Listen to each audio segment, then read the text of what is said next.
trying to figure out his sound issues. Oh, he Probably just got sound carded. I don't know. He may be able to hear me or may not, but he's probably got sound issues. No, I can hear you. He's probably gonna. I can hear you. I can hear you. All right, that's good. Sound carded. You got good audio. He may be able to hear me or may not, but he's probably got sound issues. No, I can hear you. Uh-oh. I can hear you. I hear you. I can hear you. Hear you. Hear me now? It's always amazing to me that the first thing that YouTube does when you live stream is it starts your own live stream on the same computer that you're already on. So the very first thing I have to do when I'm live streaming is I have to go and immediately turn off my live stream that just popped up in the background on one of my screens in the background. So anyway, I'm here. Hello, everybody. This is the Southwest Florida TechNet. We're getting a lot of background noise. Is somebody mobile? Oh, it's probably me. Sorry. Okay, there we go. Feel free to jump in, but you probably have to mute between times. Anyway, welcome everybody. Another Friday night here, and yes, we've had another storm. Do you believe that? It's kind of a little bit crazy, actually, to think about it. And not that unusual, actually, to have a storm. This time of year. It's not all that unusual, but it is kind of unusual. We've had this is our third hurricane in November that struck Florida in the last 100 years. That's not very many if you think about it. And there's only about 7 storms total that have actually hit in November. So it's not something that happens a lot in the state of Florida. I was surprised that it actually achieved not only tropical status, but then achieved Category 1 hurricane status. I hope everybody got my stuff that I sent out. I hope that early warning helps people out there and the extra information is helpful. But anyway, yeah, so we did the same thing for that.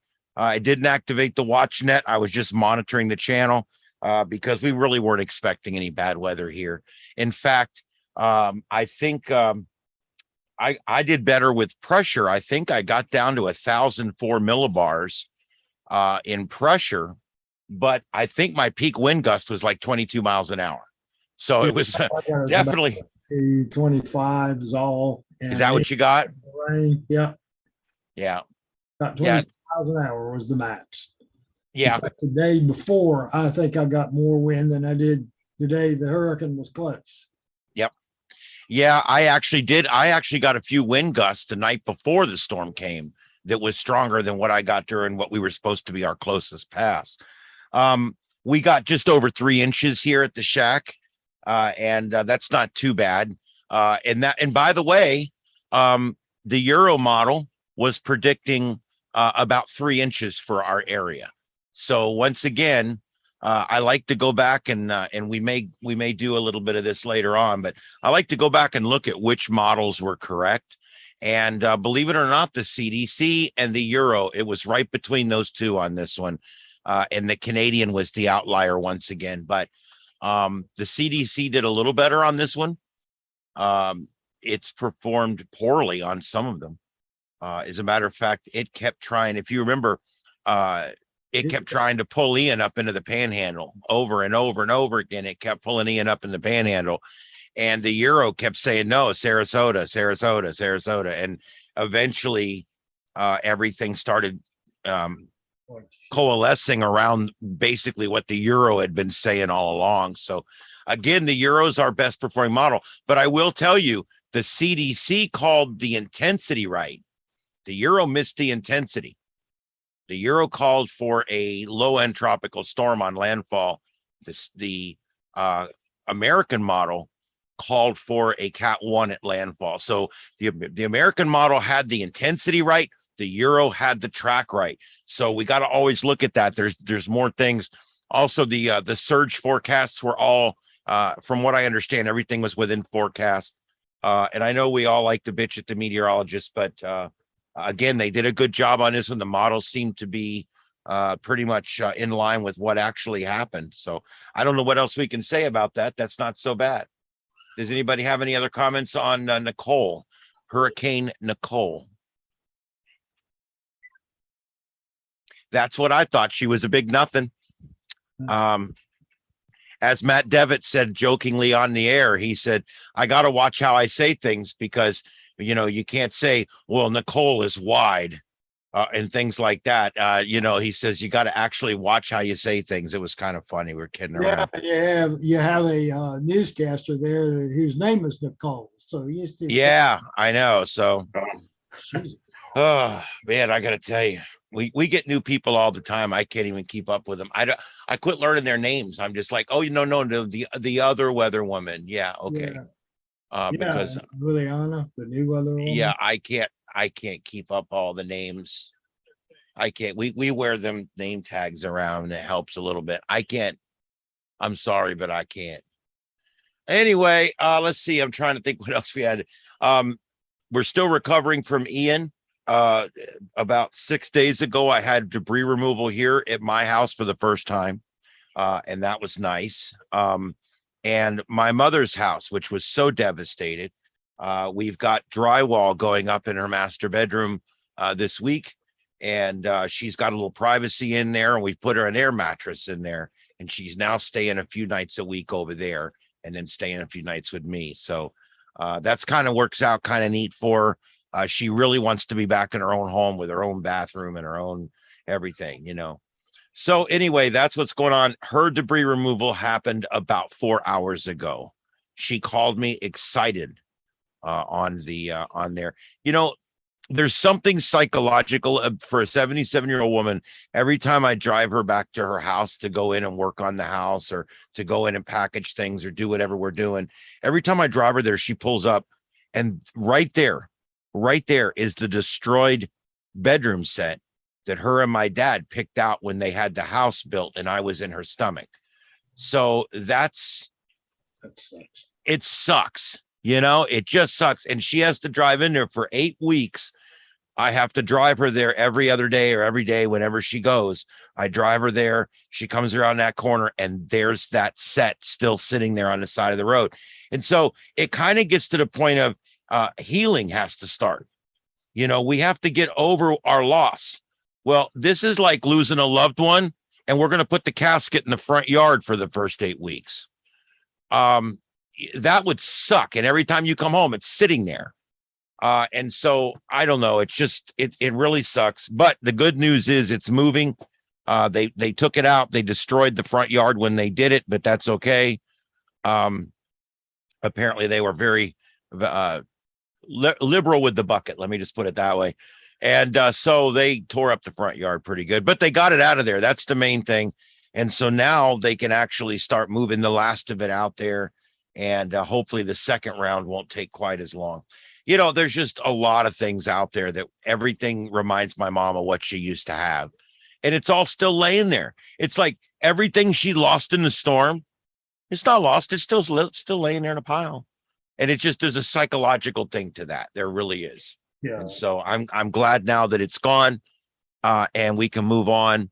We're going to be buying her a new bed and we've already got her new appliances for the kitchen. My brother's side of the family pitched in and bought those very nice stainless steel appliances for her. But all that being said, we're getting there. We're working our way back and we're trying to get her back where she was. But man, what a process. This is 3.5 feet of water. Ruins just about everything. Surprised at things that were saved. All of her good china, complete set of china from my great grandmother's side of the family. That's three generations back, was underwater, and it all survived the way it was laying in there. And we've been able to clean it all up and package it now, and it's clean and packaged. Oh my Lord, what a mess. So anyway, we're going to start tomorrow. Tomorrow we're taking a ride up to Sarasota area and back, hitting all the Habitat for Humanities, looking and seeing if we can find some bedroom furniture or some living room furniture that she likes. Like I told her, there's no sense in buying new furniture if you can find something used that's nice. And Habitat has great furniture. So we're going to be doing that tomorrow. Anyway, enough of my personal life. Everything else is going good. The show went good tonight. The election was a mixed bag, but I'm not going to get into politics. So anyway, we'll just go on from that. I will say one thing that doesn't have to do with whatever side you're on. I can't believe that Brazil can count all their votes within 12 hours and we can't. And France, don't And forget France, yes, France. Were you listening tonight? Because I think that was the other example he gave. Yeah. Yeah, France, a country like France. Viva la France. Viva la France, where they've got a very concentrated, very large population in France. I mean, let's not fool ourselves. And they can count all their votes in 8 hours. But Las Vegas has an Eiffel Tower replica in town, but they can't count votes. That's right. That's right. And what's with Maricopa County? Yeah. You know, I don't know. It just seems to me like the closer the vote is, the longer it's going to take to count. That doesn't make any sense, but it always seems to come down that way, doesn't it? Anyway, let's just leave that there. I'm glad it's over for a little while, even though it seems like the presidential election started yesterday. Apparently, that it's already starting. I'm going to hate this next cycle because we're going to have 2 years of this, excuse my language, shit that we have to listen to on the radio and on the air. And I was glad to get these political ads over with. And as soon as the political ads end, there's already 2 PACs out there putting out different ads for people that might or might not even run for president at this point. It's ridiculous. Anyway, I hate our Saturday Night Live session, and we'll poke fun of political ads. There you go. You know what I always say? I hate our system, which is the best in the world. Anyway, all the others are worse. They're all worse. So you got to watch what you wish for. Yeah. But anyway, so that's that. I'm just glad to have this week over with. I'm going to have a couple days here to relax a little bit and just work on some stuff. So, but is there any announcements or anything anybody wants to bring up? I think, Rick, we have swap shop tomorrow. Yep. We should. Swap shop tomorrow. You might want to know the trustee of the 444-775 has become a silent key. I don't know if you were aware of that. No. So I don't know what effect that's going to have on things, but you should know. I found that out the other night listening in on the FMARC board meeting. So, well, yeah. I wish I knew how to find out who I would contact because I would be glad to put my call sign on it. Yeah. But, Who owns the repeater? Walk into the door at LCEC.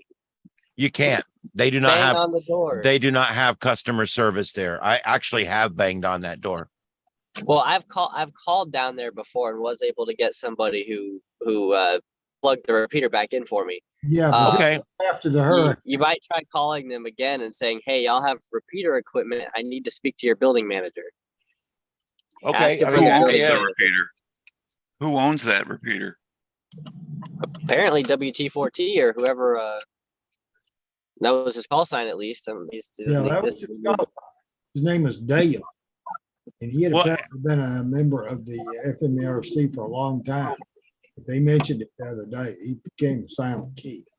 So, no, I didn't hear anymore. Nobody knew anything else. Nobody mentioned the repeater or anything. No, I guess not. But thought you might want to have heads up on that. Yeah, well, All right. Ian, if I were you, and I could help you with this, I would call them and ask for a building manager. Say, y'all have some radio equipment in the top, and the person who put it there just died, and you need to get this taken care of. That's what I would do. Okay. All right. And then if they ask you, and then at that point, if you can get access to the building or at least go up there once to look at it or anything at all, now would be your chance because you can tell them, the person who has previously maintained this is gone. So I have no idea. I don't know how Well, they handle that, how that would work. I don't know. And they may already be working with FMARC and you know how that goes. But they'll want to Maybe, but I get doubt it. they'll want to get that back to silence as soon as possible. Oh, All I right. hope not. Well, All right. Well, it ain't no big deal. It's a public repeater. They're all public repeaters, right? All right. Oh, well. All right. So anyway, it happens, but I figured you'd want to know that. yeah, well, I do. I appreciate that. Is there any other announcements out there? Anything else going on? Any ham things this weekend? Yeah, the swap shop is the other thing I know of. Ask Joe if he knows anything about what they're doing with that, because Joe knows about that repeater. Yeah.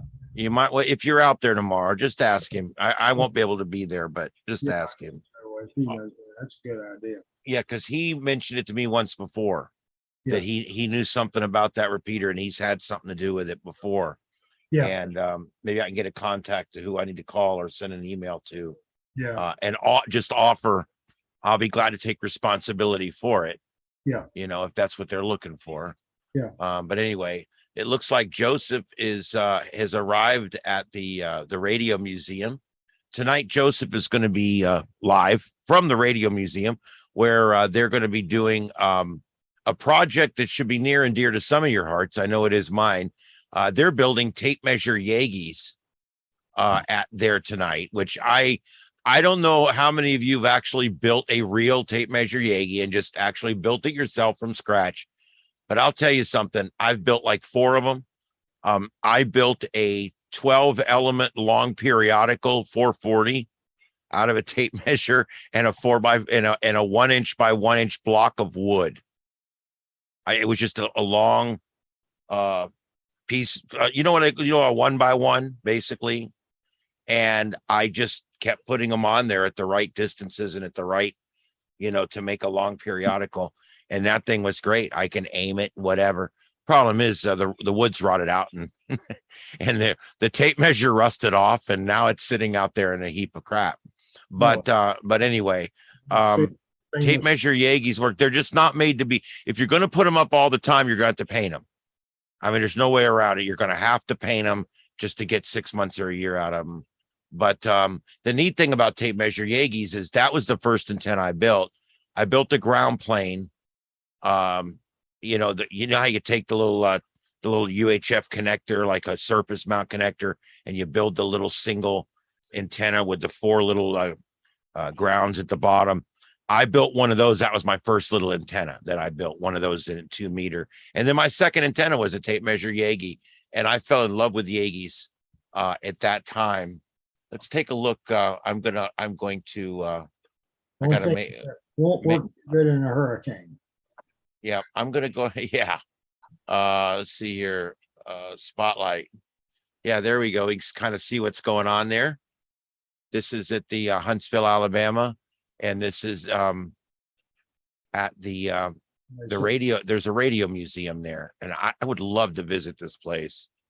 And I mean, this place Like does. you're at the roundup. Yeah, this place does Marconi proud.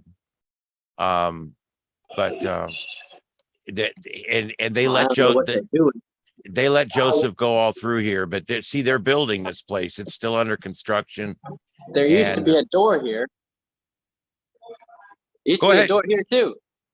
So there used to be a door here and here. This is back where the last one I streamed was. So if we go up here, there's the entrance. So this has all been walled off and roofed off. And I wonder what they're going to do with that space. I don't know. They got plenty of equipment to fill it though. That's your school. Looks like they've just been dividing everything up, and this is still the same, I guess.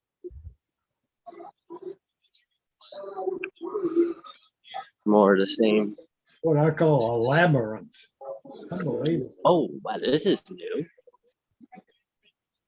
What it did. Radio service. It's been at least a month, I think.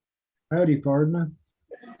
So I'm taking we do a weekly Zoom YouTube show about ham radio stuff, and so it's on the same day as this. So I'm live with the phone right now, just kind of showing around changes and everything. Look at all the little phonographs up there and stuff. Oh yeah. They actually have a ham shack inside this place. And yeah, it's like a little mini. Gotta go over here. Oh, there it is. There's the ham shack. That's the shack in the shack. Here's Mr. Gigaparts. That's his last name, Mr. Gigaparts. What are they doing? Uh-oh. Look like we're checking an SWR. Yeah, they got an analyzer, because the thing we're doing tonight is building a 2 meter or a 440. I don't know for sure which band it is. Tape measure Yagi. I'll build them both. So they have it up here. Yeah. 6 meter already. Yeah, I want to see you build a 6-meter one. Be Nice one, Bobby. like as long as a folding table. That'd be the one to use in the hurricane. No, I want you to build it out of a folding table. You take like the pieces out. I'm gonna go back here real quick before they start and see if they've added anything new in the back area. This is a nice place, man. Oh, They let's put a see. lot of money into this place. Oh yeah, yeah. They're getting a lot of volunteer help too for the actual like labor things. What a labyrinth. I hope somebody has a map of this place. Yeah, I'm lost. you do pretty much do that. Yeah, I'm already lost. I couldn't find my way out to my car at this point. Motorola. Oh, dude. Oh, brother.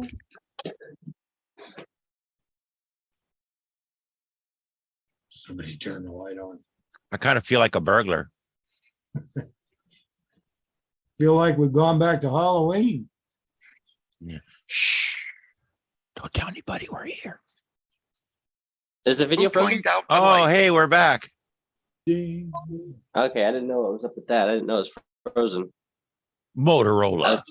I was trying to show this thing because I thought it was super cool. Transistor pocket portables. Wow. Be back. We probably made their own transistors for those. I don't know. I love me some Motorola. Yeah, I love me some Motorola too, man. Motorola That's too. all I used at the fire service, law enforcement. That's all we used. We had a few Midlands and old fire trucks with Midlands in them, but for the most part, it was Motorola's. We still had, I actually had 4 Mocom 70s 2-channel units that were still working. Still Need some working. tubes. Yeah, and we installed them in the volunteers' cars. Well, not a whole lot changed, I guess, except for like the floor plan of the place. But I'm gonna try and go back onto the like onto the, I don't know what you want to call it, like on the side. I'll set the camera up next to where I'm working, and y'all can cut back to me or do whatever you want to do. Okay, yeah, we'll be bidding it out. This is interesting. I love that this group up here does stuff like this. Yeah, this would be cool if FMARC did this stuff. Yeah. Take it over here to Billy. The You know, old days. down here you wouldn't get this many people together down here unless you were playing country music and serving Budweiser. Hey, but at least we have a slap shop, which is the other guys that I've told them A lot about of people here heard of it. He would like to have that. Oh, No, this guy looks like hey, real quick before I go. This guy I'm about to show you, all right? He looks just like, in my opinion, he looks like James May from Top Gear. I know her. Hi, I'm back again. Back again. Yeah. Where you been? Well, it wasn't an event here going on, so I only come when there's free stuff. It's on the internet. Well, he's a scumbag, but at least he admits it. And I brought my our weekly show we do on YouTube. I brought the camera for the event, so I'm gonna set it next to me and kind of show as I build the antenna and everything. It's really cool. That's it. Tape Measure Ag is a great project to show up. Especially Yeah. first timers. You know how to build them. I mean, I built Yagis before, but I haven't built tape measure one yet. They always say the first one you should build is a tape measure Yagi, but I was, but hey, forget antenna. Do you know what band it was for? I have no idea. No, I do. It's 2 meters. Perfect. Great. All right. Are you gonna do it? Yeah. Sign myself up, so. Great. All right. Let me find a spot. I'm not doing any Fox. You're not? Just like you. I think about doing the clock sound. I don't know enough about it yet. At the very least, it's going to be chilly that day, so it won't be oppressively hot. It is gonna be a high of like 51 or something. That's nice. Wow, in Florida, that's a blizzard. In Florida, that's a blizzard. Jesus, and this- Yeah. That's what he's just saying out here. All right. I'm gonna find a spot here. Good seeing you, Jason. Yeah, good seeing you too. Don't you think that guy looks like James May? I think he looks like a young James May from Top Gear. I think you really. All right. Well, I'm gonna turn you guys down then and find a place to sit, and y'all can carry on and cut back whatever you want to do. All righty. Well, yeah, we'll take back over here for a few minutes, but we'll keep an eye on what you're doing there, and we will do that. Trying to figure out how to do that. When you're the one in view, it becomes difficult to figure out how to get a menu. I have no idea.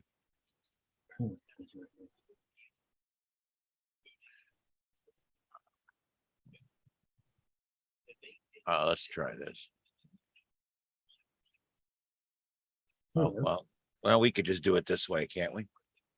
All right. Anyway, let's just. I'd like to keep him on, but I would also like to continue with. I can what we're see him doing. on the screens. Yeah. Yeah, I mean, everybody can see everybody on the side over there too. So, okay, let's just do this for a little while. Tonight there's a lot of things going on, but there's really nothing really big going on. But I do want to run through everything real quick. A little bit later, we're going to talk about. We'll talk a little bit more about Nicole. That I will tell you that. Very surprised at the size of Nicole and the amount of the swath, and there was some damage. I mean, there was quite a bit of damage. I was actually quite surprised at how much damage there I think was. the eye of Nicole was every bit as big or bigger than the eye of Ian. It just wasn't near as strong, but Yeah. yeah, it definitely was as big for sure. I was like I said, I was impressed. I was quite surprised at how big it got. But anyway, we'll talk more about that. Then space weather, we got some X flares. I mean, we might have some solar activity coming up that might be interesting. And so we can, we'll check that out. And I want to go through, man, I'm trying to get this thing up here. There we go. Okay. So let me pull this over here and see if I can share this with you guys. All right. So anyway, for the tech newsletter this week, basically we had there's nothing. I want to show you guys this. There's nothing out there. I think we can almost say that this is effectively the end of hurricane season. It's pretty rare to get a November storm. Do what? Better not say that too loud. Well, I will say once you get past the middle of November, it generally doesn't happen. And number two, and it's important to note that we've never had two storms in November, two hurricanes in November. It just doesn't happen. So I think we're pretty much done with that.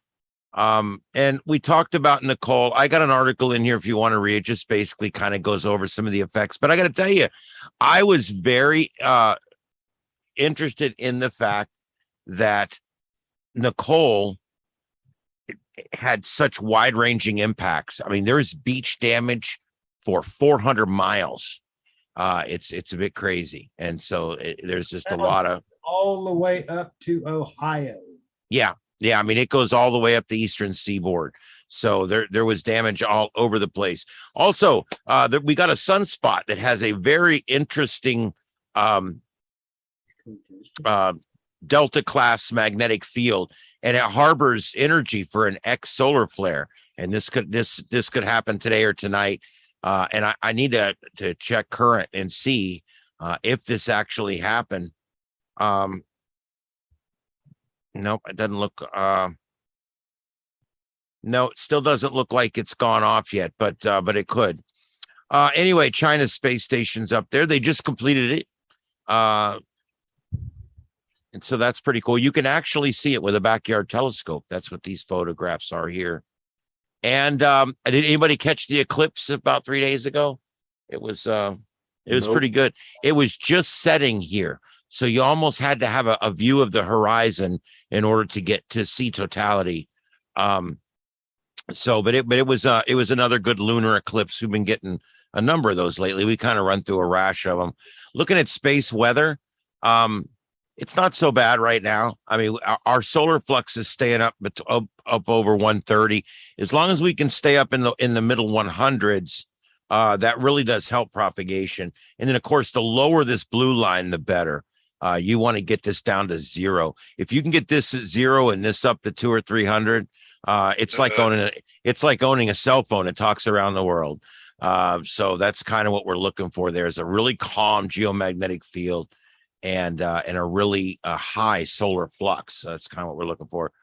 But anyway, Line you talking about? this one, this right here is the K index, and what this.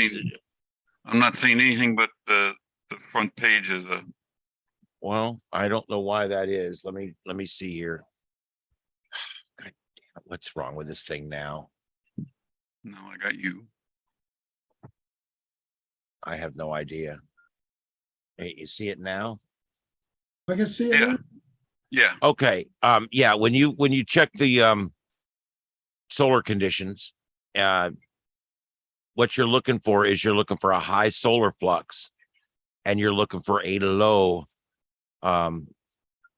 basically geomagnetic storm. You want it to be quiet. You want the geomagnetic field to be as quiet as possible, which that's your KP index right here. See right now that's at a 3.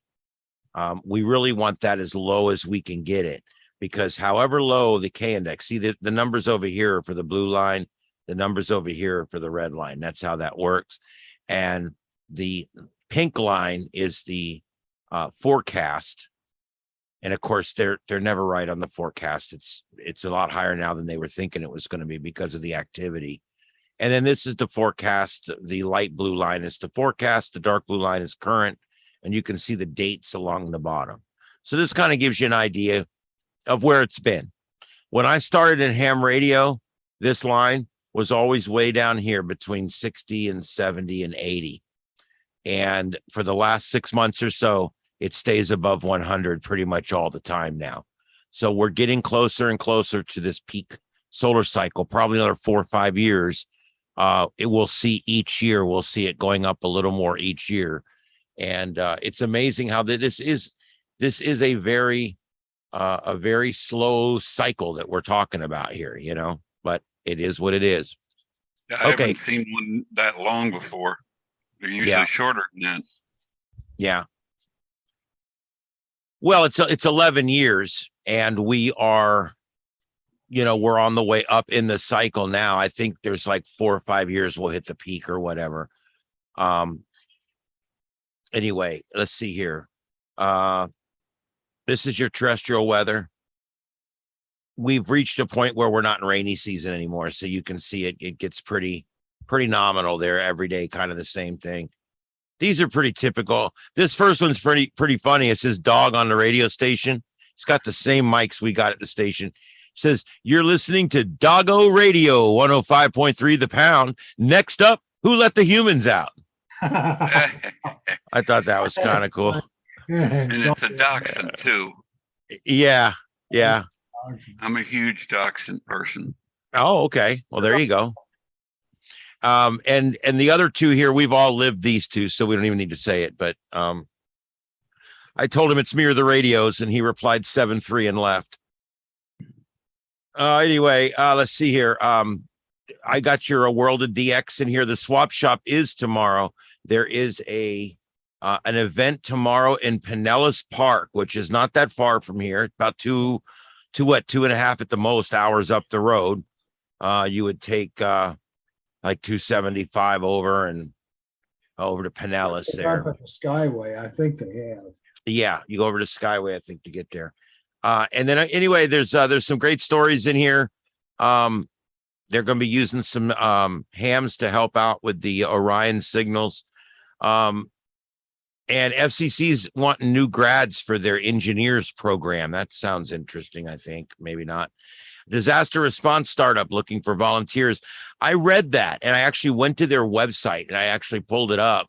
And they have a whole website here. And it seems like a pretty interesting thing that they're trying to do. It kind of looks like they're it kind of looks like they're trying to do kind of a new style Red Cross type thing, which is kind of good because you know what? Red Cross is good and all. They've got their problems. Salvation Army is good, but it doesn't matter how many of these people, how many of these groups we have going, as long as they're all successful and they work and they show up. Because you know, we didn't see the first Red Cross vehicle come by my house for 12 days, 13 days. And they come by and I walked out there and I'm like, hi, what's up, guys? And they're like, hey, how's it going? Would you like a hot meal?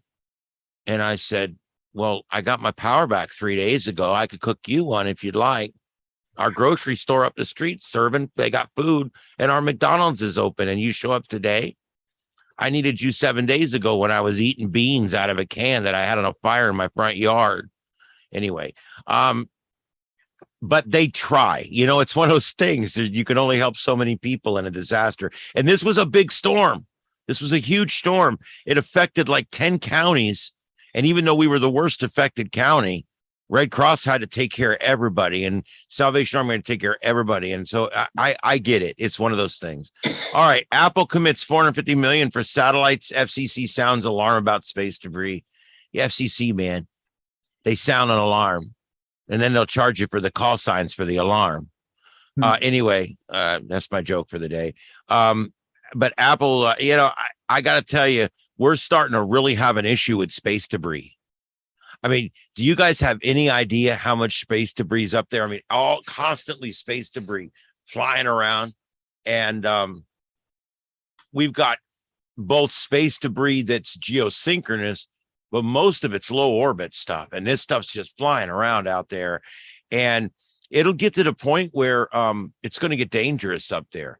FCC in last week's edition, they're creating a licensing basically a bureau within FCC to deal with space related frequency allocations. And now they're talking about how many of these licenses for satellites they're going to give out, considering that there's so much debris up there now that we can hardly navigate these things around without them hitting each other. And so I think this is a very intriguing thing that we've really run into a conundrum here where we need more, but it's really, the traffic's getting bad up there. It's almost like 41 at 5:15, you know, and Atlanta air traffic control. yeah, it's almost like Atlanta right there where 265 comes off of 75. Anyway, it's just, I think that we're going to run into a problem eventually where we're not going to be able to do much with this, because we're going to eventually have to deal with this stuff. We need to get some way to go capture these things and deorbit them or whatever. It would take more energy to expel them into space, obviously. The easiest thing to do is to deorbit them. Just a small thrust, enough to slow it down to where it would deorbit. That's what they're going to have to figure out. They're going to have to do something like that. Anyway, Hey, Ian, yeah, have you got anything on Artemis? no, I haven't read anything this week on They that. left the Artemis up out in the hurricane. They had over 100-mile-an-hour winds. Really? Yeah, they were supposed to launch Monday, but they canceled it to what I heard was Wednesday because of Nicole. Mm. But I don't know what time, because on Monday it said 12:07 a.m. Which Ooh. is, And that Middle of the night launch. yeah. the If space, you hear anything, let us know. I will. All right, yeah, I'll put it out. I'll see if I can figure out what's going on with that. I got to admit, they have so many false launches on these lately that it's getting hard for people. I know this Artemis one, a lot of people wanted to watch that one, remember? And people drove from all over 6 states to watch this thing, and it didn't go up over and over and over. And I understand why they do it, and it's necessary, but it's also aggravating as hell. It sucks. All right, let's see here. Let's do contesting. I want to show you guys, we've got a few contests going on this week. Does anybody on the, I don't think any of you guys do it, but does anybody on the net do EME or Earth Moon Earth communications? No, but that's been around for a long time, man. Yeah, the moon. Yeah, it's been a while. No. No, I'm kidding. EME. I'm totally, yeah, totally. I'm screwing know. with you, dude. I um, know. yeah, no, the EME's been around a while. It's great. It's a cool thing to try, and it's actually on my list of things I want to do as an amateur. So, I'm looking forward to getting a chance to do it one day. But basically, what you do is you're just aiming at the center of the moon, and then it bounces back, and someone over in California or whatever is looking at the same moon, and he bounces his signal back because he hears you, and you actually use the moon as a natural repeater, basically, as a deflector or reflector, whatever you want to call You could it. also use it as a radar to calculate the exact distance between us and the moon at the time. Yep, there you go. Yeah, it's a neat thing. I think that I think EME is something I really want to get involved with. And notice it's done on higher frequencies, 50 megahertz to 1296 megahertz. So it's done on the VHF and up, basically. All right, and then we've got a couple other ones here I'm not familiar with. There's a RTTY. I don't do RTTY. Has anybody come up with a reason why I should learn how to do RTTY? I mean, is anybody still doing it? Out of the digital contest mode, it's the most popular. Really? So if you want to run digital contests, that's the way to go. That's what I'm hearing. Well, that's cool. I mean, it can be done with a computer, I take it. It's So also the oldest digital mode. You just a TNC. yeah. All right, and then there's the Club Triple Play Low Band Sprint. I'm not familiar with that. If anybody knows anything about these, this is the 1010 International. I looked into that one time, and they kind of want you to join their group and all that kind of stuff. And I ended up not doing it, but because truthfully, at the time I looked into it a year and a half ago, I didn't have an antenna that does 10. But the other thing is I never hear anything on 10. 10's a tough frequency. And I think the reason, I don't know. I think the reason why it's so difficult is because I just didn't have a good antenna, and it was a bad time of the solar season. And Wow. every year we're getting better and better into the solar season, and 6 and 10 and 12 are becoming much better bands. Yeah, it and 15. I worked, believe it or not, I worked an Alaska station the other day during a CW contest. So yeah, and they do exist. So Yep. And then that next one's a phone contest. It's centered in Japan. So if you're wanting to make some long DXs, they're on all the different bands there. That other than work bands, of course, we don't normally contest on work bands, WORK, WARK, whatever it is. I sent out a thing just a couple weeks ago in a newsletter explaining what those were and why we don't contest on them. And the rest of these CW, and then another one out of Japan. So yeah, there you go. Looks like I got one on there twice, maybe. Okay. Anyway, and then the other thing I wanted to mention tonight was SCARS, South Coast Amateur Radio Service Nets. It's also they call it SCARS or South Cars, and South Cars. But it's basically they do a bunch of nets and a bunch of different things. And there's a little process to join up, but it doesn't cost you anything. And I don't know. It's just kind of cool. They got a bunch of different nets. I've checked it on a bunch of them. And it's just something to try if you've never done an HF net. There's a bunch of them out there. I know Rick gets involved with them, and does different ones. And Charles, who does a lot of our VHF nets, also does a couple of HF nets. Yeah. And so they're out there, and they're cool. I plan on starting to do some of them once I can get some stable things going on with my antennas again. I've had to put up gates and fencing this week instead of my antennas. They're still laying in the yard, ready to go up whenever I can get the back of the time. And ground plane antennas. This is a revisit from an older edition.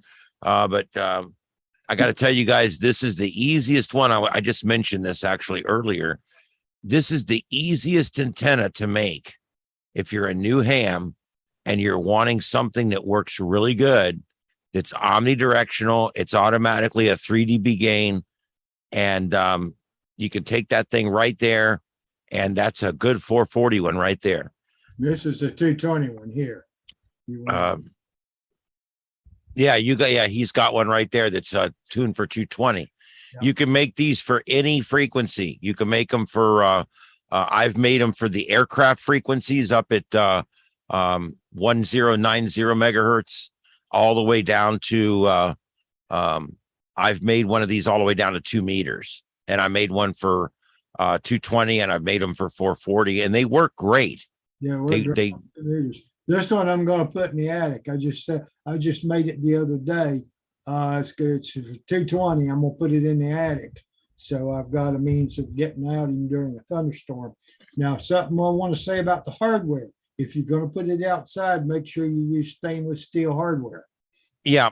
And you probably want to paint it with a non-metallic paint if you're going to leave it outside. Yeah. You want to get everything put together, the connector on everything, and then paint it real good. Yeah, this got a welding rod from which I picked up at Harbor Freight. So there you go.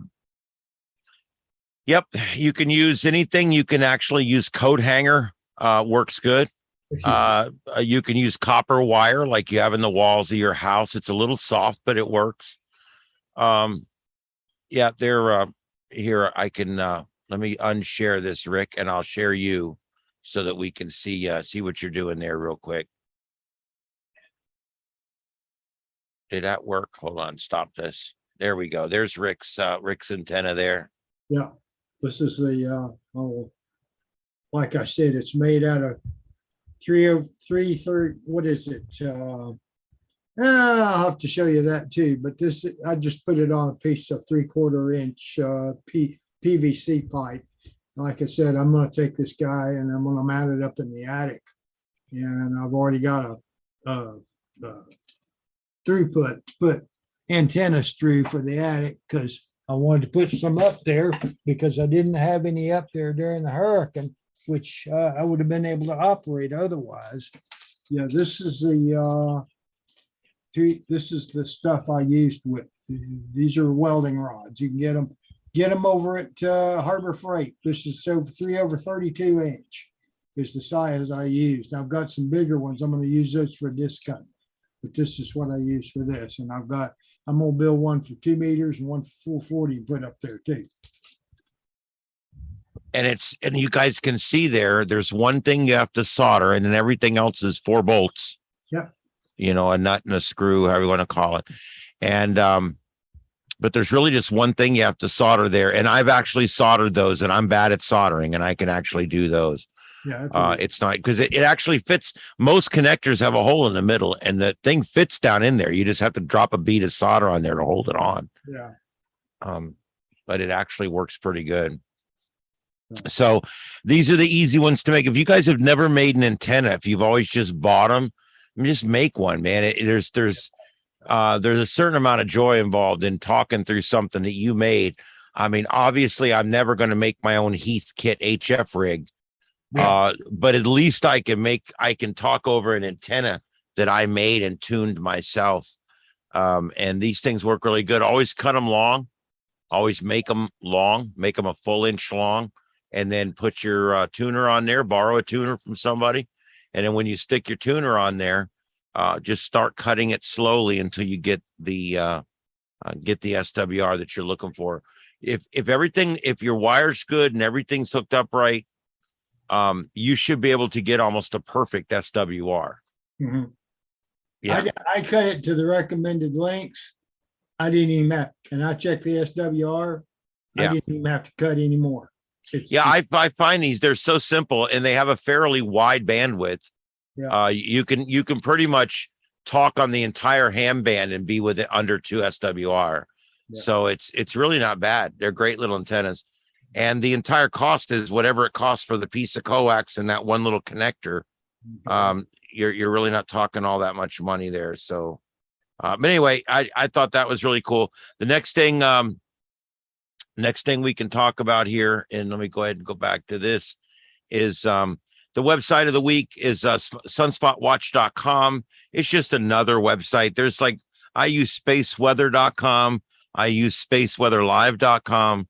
And also this one's another one, sunspotwatch.com, that has some neat graphics and another way for you to check it out.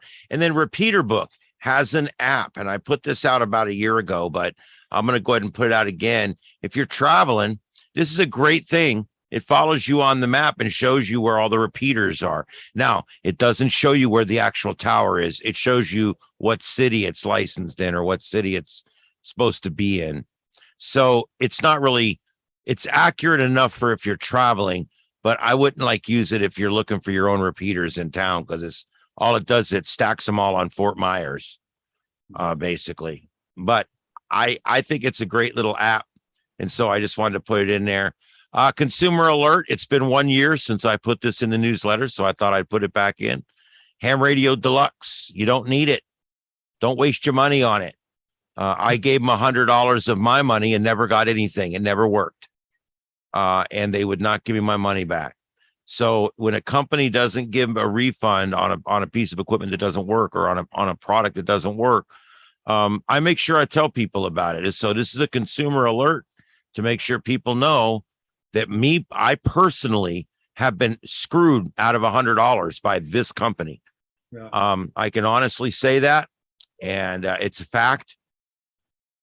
I tried very hard to get my money back. I spoke to a number of different people, and they hang up on me. When I called them and said it's not connecting to my radio, they immediately blamed my radio. And then when I called them back and said, look, this radio that you won't connect to, okay, it's connecting to other software, but it won't connect to yours. And so then I got my FT100, and it connects to the other software, but it won't connect to HRD either. So and I've tried it with 2 different computers. So they just have some issues. Their software is very antiquated. It kind of looks like Windows XP. It'll kind of bring you back in time a little bit. You don't need it. The bottom line here is QRZ has a free logbook. Yeah. And if you pay them like $30 a year, you can have their advanced services, which automatically sends everything to all the other logbooks for you. So you can just log it right into QRZ, and it sends it to Logbook of the World and everywhere else automatically for you. So there's just no reason that you need logging or tracking software. The N1MM Plus works great for contesting. QRZ will send your stuff to Grid Tracker and Logbook of the World automatically. Our Grid Tracker at QRZ. And also Grid Tracker will also send your stuff to Club Log, Cloud Log, EQSL, and Logbook for the Old Man. And all these are really great. What I do is I've got my Grid Tracker set. I've got logbooks on like 3 of these, and I just have it send it there. That way, if someone else sends theirs there, we can get a confirmation. And then that confirmation makes it back to QRZ. So it works really good for me. And I've been doing it for a long time. And the neat thing, are people not using QRZ for their logbook? Because if everybody is, I'll stop. But I really love QRZ's logbook. I think it works great. It's not perfect. It's not the easiest thing to log something in manually, but it's really great when you look. You can see look how long it's been since I've been on the radio, the week before the storm. But anyway, I've got 17,350 contacts in here, and it keeps them all perfectly aligned for me. What's really great about this, I can set up search parameters. These are all mine. I can click that, and it shows me only contacts I made in the state of Florida. And it goes through my entire 17,000 people in my logbook, and I can sort it all by just my Florida contacts. Those are all my Florida contacts. I can do other things too, and you can make these filters yourself. If I want to see only contacts in Maryland, that's where my wife's from, So if I want to show her who I got from Maryland this week, there it is. There's everything from Maryland. So it really is cool how it gives you all this. If I want to see just my 6-meter contacts, I have a filter for that. And I can go in here and see just my 6-meter contacts. And it's really, really cool. When you go into a contact, notice all the information's here for you. You know, all the different information that you would normally find in a logbook is all in here. You have a subscription. I do have the I have the XML subscription, the lower one. I do not have the full subscription. You don't need to worry about that. A lot of people will get the full subscription. It takes all the ads away and does a lot of stuff. But the one I get is this one here. It's called the XML data subscriber. And that's all you need. It's all you need right there. I'm telling you. I've had great luck with this. What this does is this receives data directly from my FT8 program and all my other programs. Anything, it goes straight to here, and then this takes care of sending it everywhere else. So I can go to Logbook of the World, and all my contacts are they're verified back and forth. So in other words, like here, I'll go back to here for a second.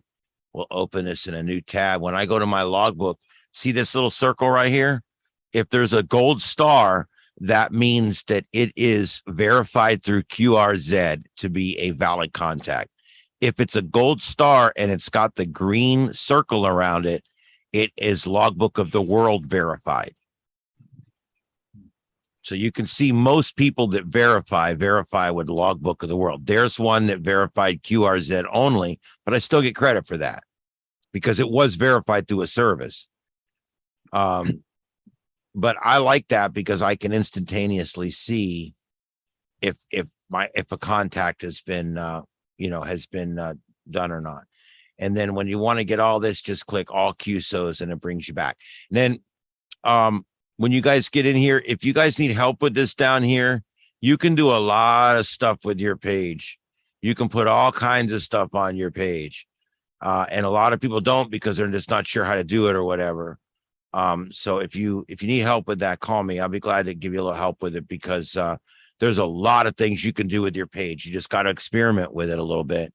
And you could use this as like your own little web page. It's really cool. And I do like their award system. I find it to be cool. I still have 2 more to get. Master of Africa and Master of Oceania is the last 2 that I have to get. And you can see where you go to awards right here, and it shows you the award and what it takes to get it and where you're at. And then like, let's say I'm looking at it shows you like I've got continents of the world on all these different bands. These are all like how many times I've gotten the same award. Basically, I've gotten it a bunch of times because I've gotten it for all these different things. A lot of them I've only got for one. Master of South America, I only have on digital, mixed digital. That's it. But you can see some I have more than that. And it's pretty cool because you know what's funny? It doesn't show me the ones I don't have anymore. That's weird. Huh. Isn't that weird? I mean, it used to show you the ones you didn't have and you could see what you had left to get. That sucks.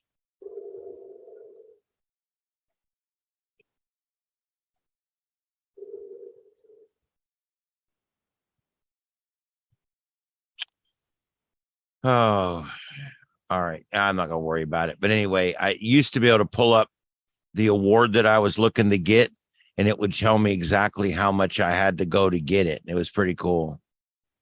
But anyway, but you can see here, they got all this info. I love QRZ. I think that they've gone a long way to really provide a great page here for you. Anyway, so you don't need HRD. That's kind of what I'm getting at. You don't need ham radio deluxe. You don't need any of these other weird ones. All right. And the last thing I want to talk about here, and then we're going to go back and see what's going on with Joseph over there, is we are moving forward with the multi-band connected radio system. I had no one contact me this last week from any of my sources of media, from any of the people I contacted, and from anybody on this net. But I'm not going to let that deter me, because that seems to be the way amateur radio just is. But I'm going to still, him and I are going to do it. If nobody else wants to do it, that's fine. Him and I are still going to do it. We're going to put up several different single channel reflectors, basically, whatever you want to call them. They're going to be a simplex node. And we're going to put them on various different bands. I'm already working on how to put one up on 6 meters. I'm working on 6 meter FM, and I'm working on a way to put one up on 1.25 meter FM. And Joseph's working on putting 1 or 2 up as well. So we're going to keep working it, and hopefully other people will want to join in, because you don't need a duplexer. You do not need a second radio. All you need is a dedicated old computer or an old cell phone, and that you can dedicate to the cause, and then a radio that's on a band that you want to use. I don't care if it's 2 meter at this point, that you can hook up, and let's hook it up and get it hooked up to the system. And you can even stick the antenna outside and get it hooked up, and let's check it out, start using it. And we can slowly get the antennas moved up, and we can put these at different people's houses. It doesn't have to be your house. It could be at your buddy's house on top of the hill. It's something you stick in his closet. He'd never know it's there. There's just a lot of cool things we could do with this. So I wanted to bring it up again and try to get you guys interested, even if mildly, into either putting up on this system, or at least trying to use the system once we get it up. And we'll be letting you guys know where the nodes are that you can use to get into the system. We're also eventually wanting to put up digital nodes into the 3 digital systems, so that you could go to an all-star node, or you could go to an Echolink room, or you could go to a DMR room, or you could go to a fusion room, and a D-star room. I eventually would like to see if we could get all that going. So there's a lot we're trying to do here. We're trying to make a system where people can get on here and talk and have a good time and not worry about etiquette, and just call up and have a good time with it, and be using bands and equipment that we normally don't get to use. Does anybody have any comments on this, or would anybody say anything about it? How would you access the system? You could, a user. okay, if you're near one of the reflectors, one of the simplex nodes, you would access it through the simplex node. If you're not, then you could access it on your phone through Echolink. You could access it through your house through an all-star node that you've put in at your house. You can access it through DMR, D-Star, Fusion. Eventually we're going to have a lot of different ways that you could access the system. But the main thing we want to do is put up 6 meter towers, 6 meter antennas, and different band antennas, so that you can get into it that way. The whole idea is it's going to be a system that's going to be connected to a lot of things, and we're going to see we're going to see how many people we can get interested in it and get involved in it. I know it's nobody's thought of this. It's kind of something Joseph and I brainstormed up, and I think it's cool. I think it's something different. Look, putting up another 2 meter repeater, what good's that going to do? Nobody uses the ones we have now. So I'm thinking, hey, let's go ahead and let's put up a 6 meter over here and a 6 meter over here, and we'll get it to the point where it's something fun. There's something fun going on there, and you can, hey, I'm going to be out today, and I got my 9800. I'm going to go ahead and turn to 6 meter FM, and I'll talk to you on my node as long as I can. It's something like that. It's something like he'll have a 220 up there. I'll have a 6 meter node down here. We can talk to each other. See, nobody's doing this.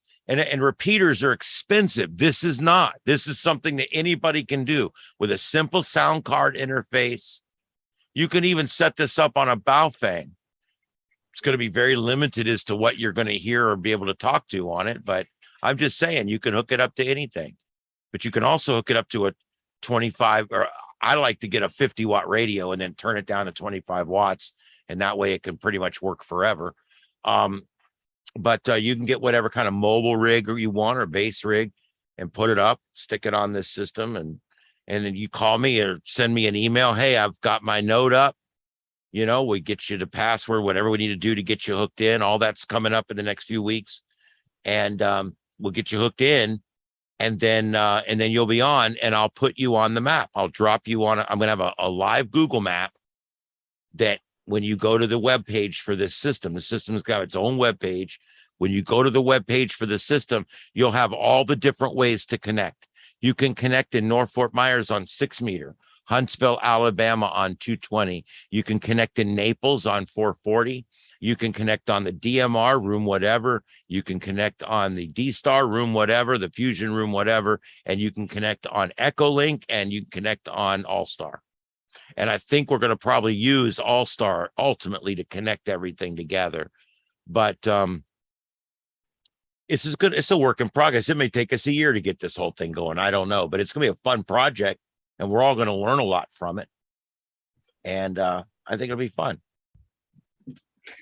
Yeah, if you go to skyhublink.com, you can get a look at their system. It's pretty, I'm not sure it's the same kind of system, but it's a pretty vast system. They're out in Colorado.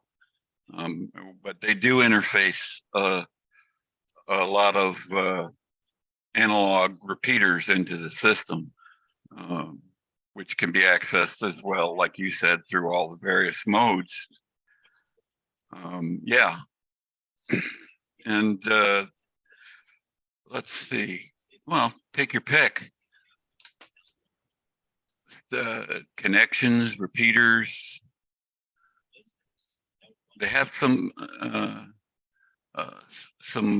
pages there that shows their whole system.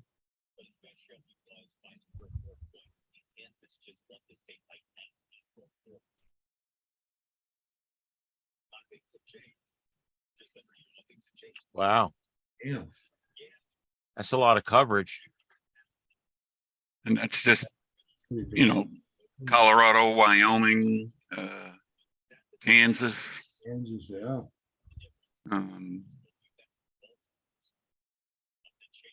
Rock Springs, where's Rockville? Wyoming, yeah, he said Wyoming.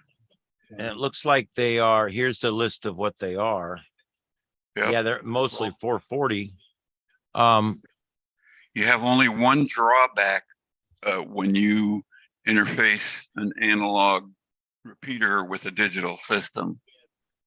And that's someone's digital system will not show the call sign of the operator. It'll show either the call sign of the system or the name of the system on their dial. Right. And that's the only drawback. It is a drawback, but here's the thing. It's still legal as long as you still do all the proper IDing that you would normally do on an analog channel, which we would want to do anyway, because we're going to be transmitting into a system that's going out on an analog system. So we would ask people to do your normal 10-minute and end of conversation IDing as required by law. You shouldn't have to ask.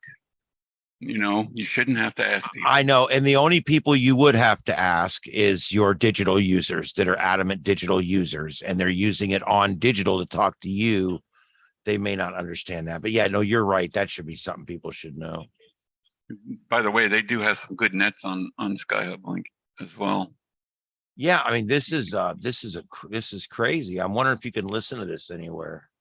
You might be, I was just thinking, I thought I heard somebody say they had a thing on Broadcastify, but if you go to all the connections page, scroll up all the way up, go and there you go. There, Wow. that's what I was looking for. Hmm. You can see they're all their all-star links to the repeaters there. Wow. Cool stuff. And the wires X is on the left. Holy crap. And there you go. Okay. D-Star, P25, Hamjack, Hotline, N17, IROP, and Echolink. So Echolink, you can probably find them on. Holy crap.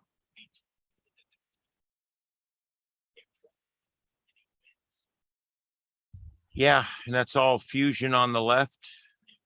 Wires X, Fusion, whatever you want to call it, and All-Star on the right. Wow.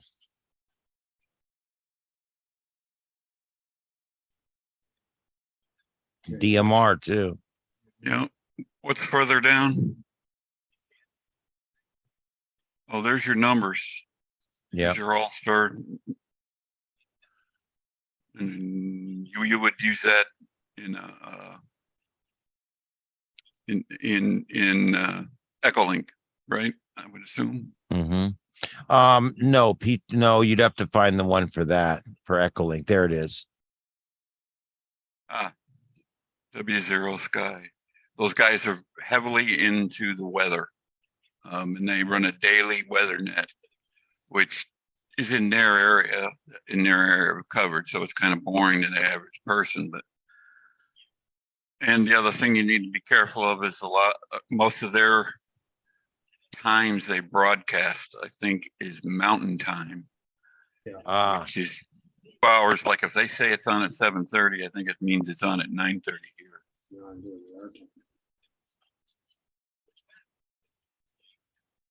It's a pretty cool spot. yeah, it seems like it is. It seems like it's a pretty cool thing. I was just trying to see if I could get it to pull up here on Echolink, but Well, I'm actually listening to it right now, and there's nobody on it. there's nobody on it. All right, I'm not going Nobody to talking right now. deal with it then. All right, but yeah, because I haven't set up Echolink on my new computer yet. Wow. Okay. Well, anyway, that's really cool. This is very similar to what I want to do, except this looks like it's pretty much all digital. Except for the All-Star stuff. None of that is digital. All-Star, as far as I know, and you can correct me if Oh, I'm wrong. I guess these all those are- analog then. Yeah. Oh, Yeah. please.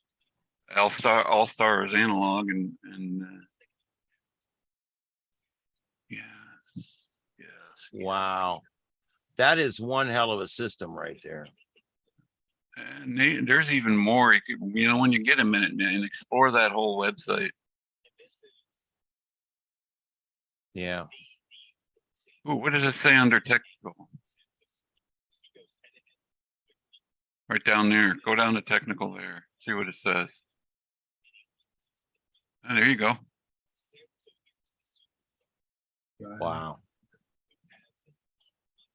Jesus. And they're real nice people too. There's Very some friendly. there's some left in ham radio. Anyway, Well, I'm glad you brought this to my attention. I'm going to study this because it's always great when someone else has done what you want to do somewhere else and made it successful. There's no sense in reinventing the wheel. Let's see what they've done, Yeah. Pitfalls they've run into are as well. Yeah. I mean, there's just no sense in falling in the same holes. And yeah, this is amazing. Wow, look at that. Oh yeah, that's their Superman. Wow. Amazing. I mean, they got a great interface and everything. It's just amazing. Oh, all right. Sorry, I'm very tired. Most of that stuff, probably, I would imagine most of that stuff is all financially covered by the hams themselves. Oh yeah, I'm sure. That's a lot of money. Yep, there's your analog stuff.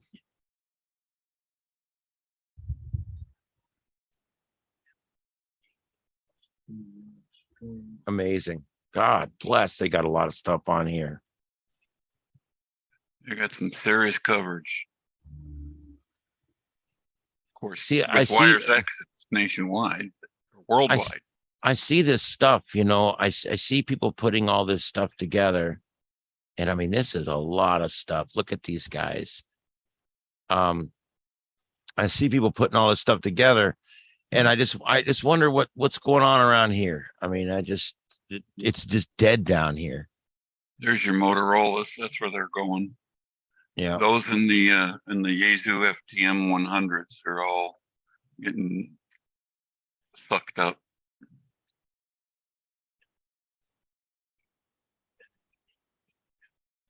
Many of them have weather-like call signs. The system, the SkyHub Link system, is called N2SKY. There you go.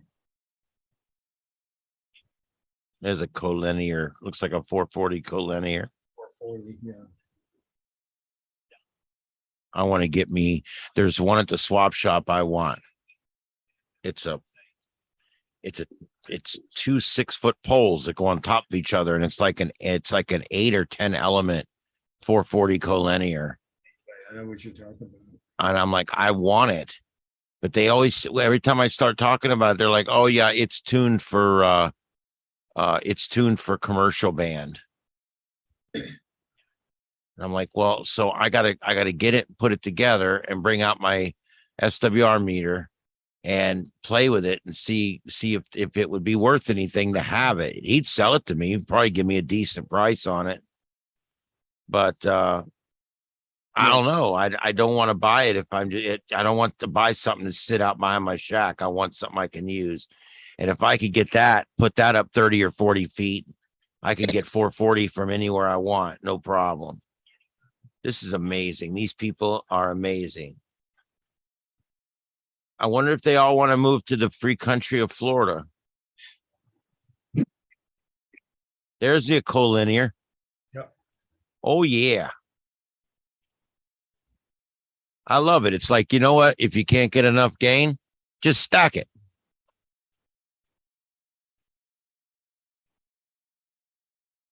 Man, they got a lot of stuff on here. This is every one of their repeaters and where they're located. Look at this.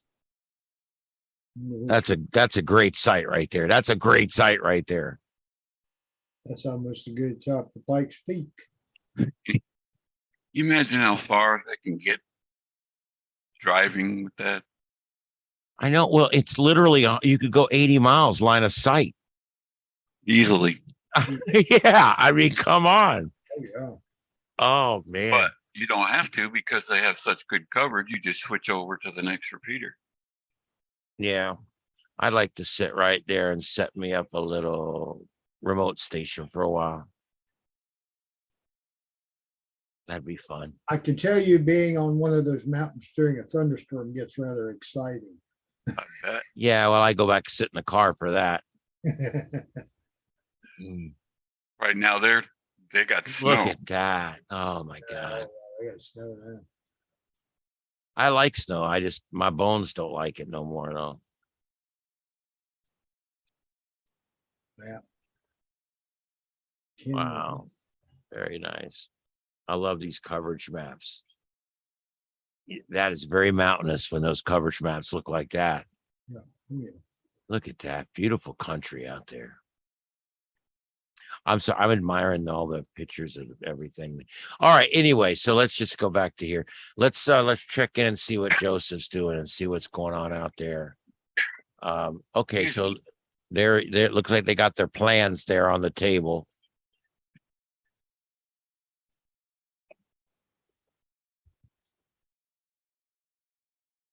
It's Jimmy the Beef guy here. Go throw you the beef.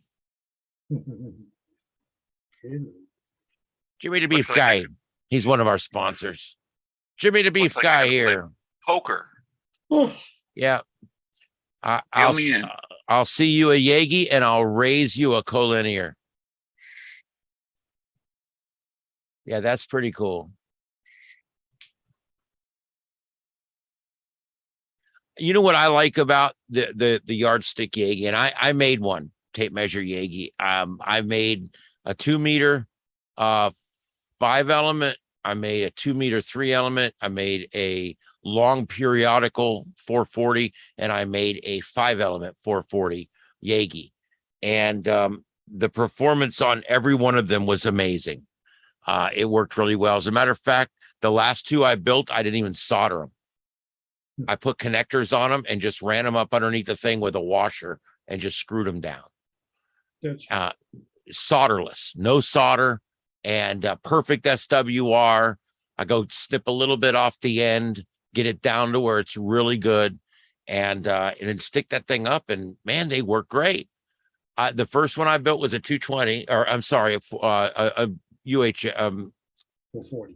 I'm so tired tonight, guys. I apologize. My mind is gone. It was a 2 meter. I built it 3-element 2 meter, and I built it out of a piece of wood and an old tape measure. And I put a little SMA coax on it that came down and hooked it up to my bow thing. And I put this thing up in my yard on a production tripod that I had. It was up about 15 feet, kind of leaning a little bit. And I pointed it towards what is it, the 820 down in Estero, and I checked it on the newbie net for the first time. So that was kind of my thing. I wanted to get on that net, so I built me an antenna to get on it, and that was the one I built. I wish we were somewhere where we could see them building something, but that's all right. The tape measure Yagi is so easy to build because you can use wood or PVC or anything else for that matter. I find that non-conductive beams seem to work better. And that seems to keep the bandwidth a little wider. So I like to use PVC because the actual curve of the tape measure fits right down on the PVC. And the way I do it is you can just take you know how you buy a T? Well, instead of a T, they make a cross. It actually has 4 up and down, left and right. And that's all you use. You just use a piece of PVC across, a piece of PVC across, a piece of PVC and across. And excuse me, sir. Yeah. Remember me? Oh, you gotta get in. Oh, yeah. Who is that? I'm back. Ban him, Ian. Ban this kid. They're on Prozac. Yeah. They are on Prozac. Yeah.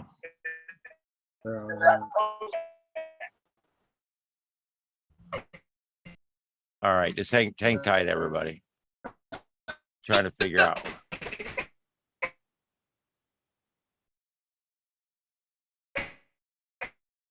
I don't know why we're still hearing him. I've got everybody muted out.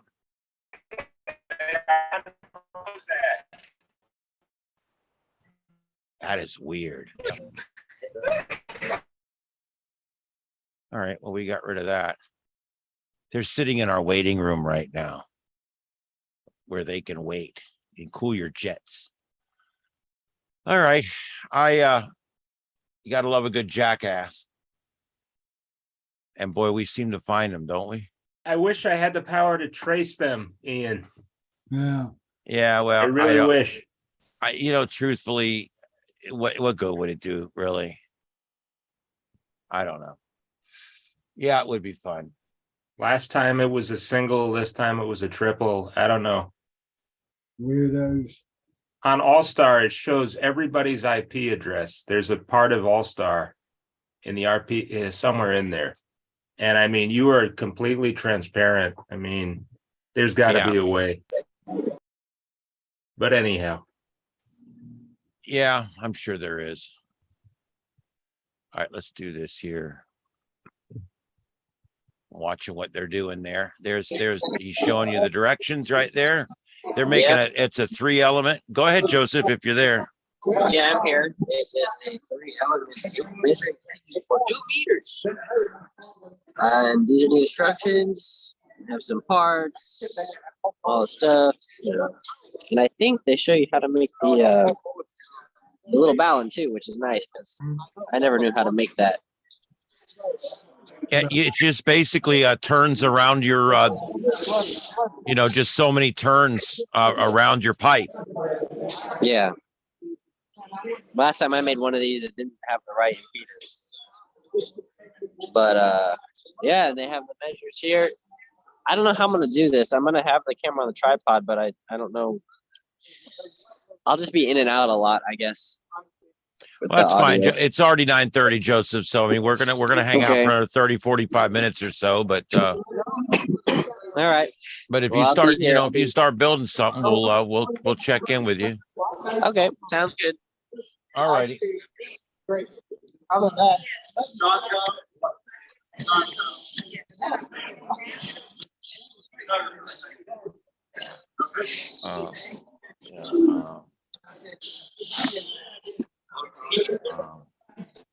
While he's doing that, I guess we can start. No, I don't know what I did. I have no idea. I don't know what I did with it. Oh, I know what I did.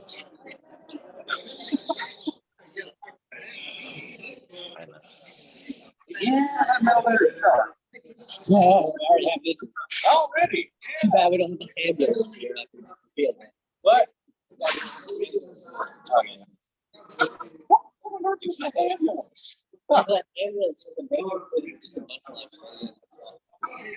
It's parked out. Oh, is it that old van? Maybe it's not a van, it's an actual. Oh,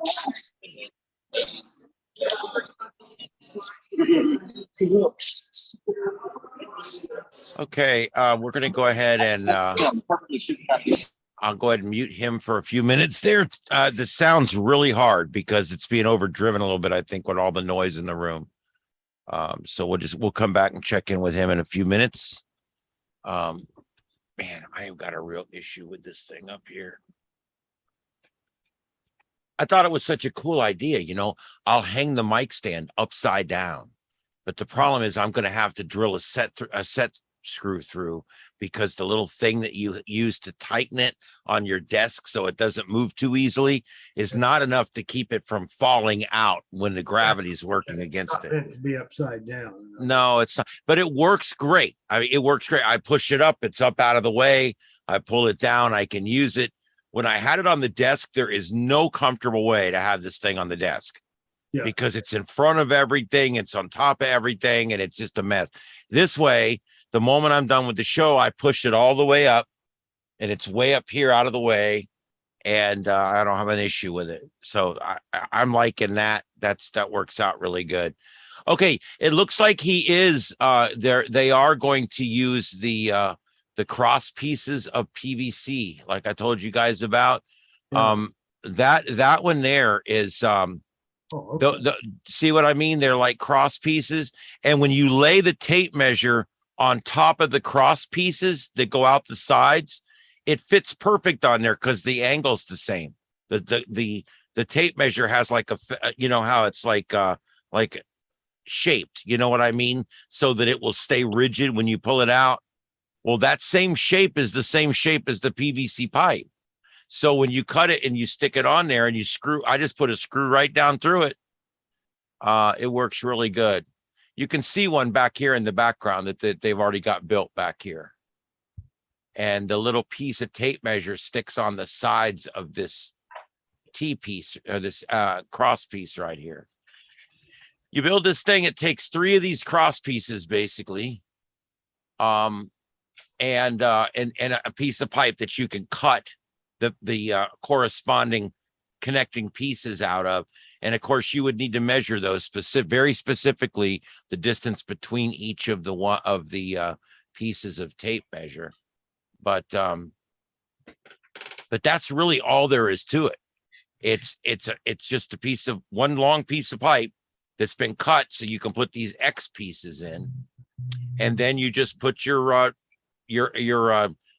reflector and your 2 driven elements and your directors down the thing, and you can add more directors if you want. All right. Oop, bonk the tripod. And if y'all can hear me again here. Yeah, we got you. Okay, so getting our parts together here. We need these cross pieces, and then we got to get our PVC cut, and we need these end caps. I'm still looking for the end caps. They're probably over here, actually. They have the end caps. No, they have the hose clamp. Maybe we just don't have any end caps. That's also a possibility. You don't need them other than it just makes it look cleaner. You got enough for everybody? Now, see, they're talking about using hose clamps. You can also just put a screw down through there. Yeah. How many tape measures had to give their life for this project? I don't know. The good news is most of us have one laying around. I have It's several. broke. Oh, it's stuck together. Other two? I think you got. This is the element. Well, yeah, obviously. I got two though. He gave me two. I think he was supposed to. I think he was supposed to have. Let me let you know a secret. I don't know. Well, you're just going to cut 1.5 for your driven element, and then the other two. Rolled up in this one. All right.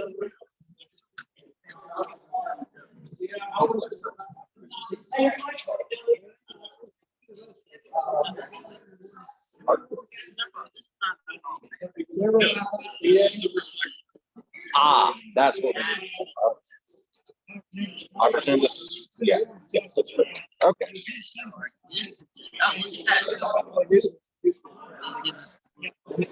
Yeah. I'm wondering if this just goes straight to one side. No, you wrap it around you hose clamp it to the outside of the pipe. Actually, There's a will, there's a way. well, you could. So Here we go. Got it. that works. Big question is. I'm not doing mine that way. All right. Let me see if I can move it. Here it is. So are you making just like a whole bunch of parts, or we gotta? I am going to make different parts. Okay. But I'm not really sure quantities. So we're not going to make that the end of it. No. Okay. So we need 1.5, 1.7, 1.11 and a half. Okay. Seems right. Do these this part do you put little pieces of pipe in there to act as supports to hose clamp to? Or do you just hose clamp it to the T? Your host does to the T, right? Okay. Okay. That's fine. I'll have to come back in a minute once he's cut some more. All right, so he's cutting a bunch of pieces of the lengths required. And so once he's had time to cut a bunch up, we can go over there and get the pieces made. Okay. To make the bit. So in the meantime, we're just, okay, so this does actually go on the outside. It's hose clamp around the outside. yeah. This is a test bed model here. Now show here, it goes on the outside. Yeah, this is a little bit larger. Is that the same? Is y'all just fold it up? Oh, okay, you just fold it up. Okay.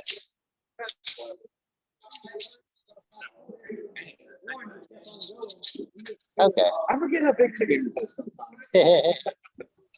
I almost bought 2 weeks ago. They were selling. It's probably still for sale. Yeah. A 18 element 2 meter yak, 30 feet long, 18 dBi gain. I almost bought it. I might still get it. Wow, I was thinking almost like 40 dB. I wish if it were that long on UHF, you'd get closer to this number. I have a matching. That's good for me. Oh yeah. Oh yeah. Well, Oh yeah. I was gonna use it for That's all. one of my friends lives kind of in a hole in the ground, and I wanted to be able to get into my repeater, so I was gonna point it at his house from a mountaintop or something. Be like, Here you go. Here, have a signal. have a signal. Destroy your ass, man. All right, let me get some booze clamp. All right, booze clamp. couple of these. I need 6 per antenna. 1, 2, 3, 4, 5. Yeah, 1, 2, 3, 4, 6. Hopefully that was the right. Yeah, we got more. Okay.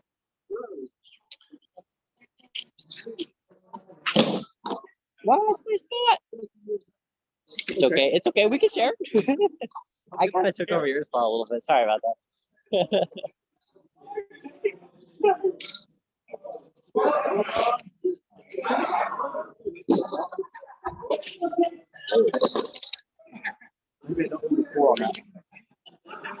So we're building the reflector. Yoink.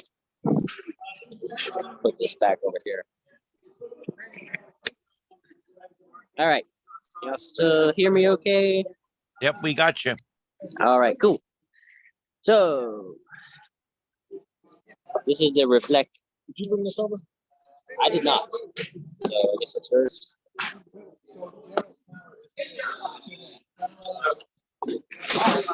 More or less, seems like this is all there is to it.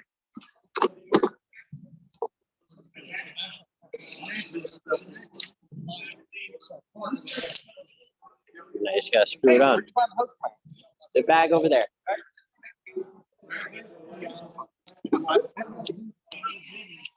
Good thing I brought the tool.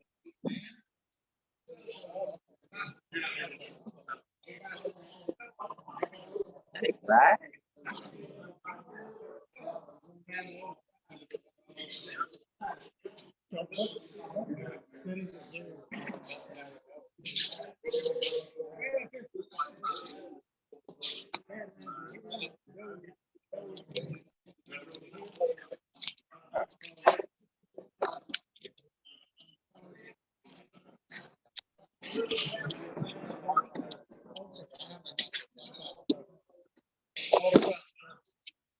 Somebody hasn't got PVC.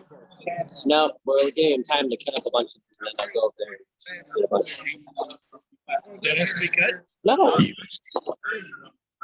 they're over there in the bag. We'll get more. You can see how easy this is. I mean, it's basically just you just clamp it on there. Or like I said, you can use a washer and a screw too.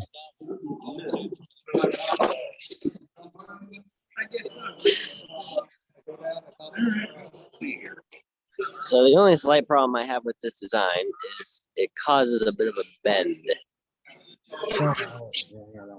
in the measuring tape because of the shape. And I don't think there's any way around that because these are even on both sides. You're probably gonna wind up with the same Bend. elements. Are you seeing there, Rick? I said, probably wind up the same on all 3 elements. Yeah, it will.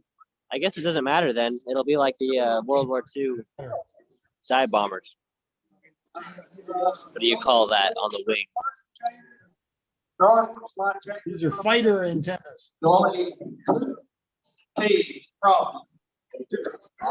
one. 2 T-crosses and then 1 3-way T.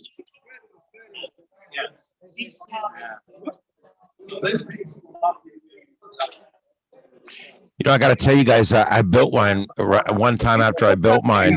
I was trying to talk on a net, and every time I would talk, it was like it kept going in and out, in and out. And what I realized, the wind was catching my antenna, and they were flipping and flopping all around up there in the wind, and that's why I was losing my signal. There we go. For you, a hurricane. Yeah, I mean, there's a few drawbacks to these. They're not really permanent unless you paint them really good, and they don't work in winds over 10 or 15 miles an hour because they're going to start folding up. Until you get your PVC built. Yeah. I mean, that part is simple there. I got it. Someone just Those are that's there for John's. For John. Although he doesn't need all of them. He needs. There you go. We'll trade you. There. Thank y'all.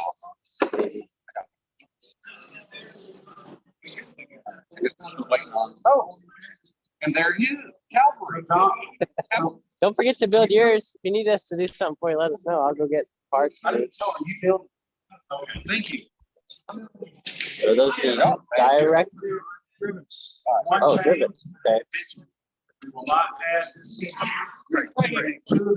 only one and then one of these. So he's got the direct driven element there. 2 pieces each. And you'll find the most expensive part of this project is the radiator clamps. Yeah. And that's why I said I started building them where I would just drive a screw down through the tape measure into the PVC with a big washer on top. And it works just as good as the clamps. Yeah. Yeah. Yeah, these are like $20 a piece now at Lowe's. Yeah, they're expensive. That's why I said if you want to make this on the cheap, first thing I would do is instead of using the hose clamps, just use a screw and a washer. Yeah. And that's how you can also connect your coax to your two driven elements the same way. Just instead of putting it under the clamp, you put it under the screw. And the other thing you got to make sure is you scrape that yellow crap off where your wires are going to connect. Yeah. You have to scrape that yellow crap off, or Yeah, it's painful. yeah, it's a coating. And if you don't like scrape that off, then it won't make a connection. Bottom line. I didn't even remember that step. What's your confusion? Element length. Well, we can trim them later. Oh, I don't know if these are pre-trimmed or. I don't think they are. This is long. They look a little long. 1.5 inches. This I counted like 20 just on one side. This is like 24 inches. I'm just focused on getting my frame done, and then I'll worry about trimming these. Oh, wait a minute. So it's kind of cute. So Well, yeah, there's two of each. Right. Because the driven. right. Of course, it's going to be held up in the middle. Well, is it? Well, I don't think so. no, I'm sorry. Not held up. It's Sorry. totally connected. You know, separate. Right. Keep it up. For the driven and the director. Right. No, that's not what I said.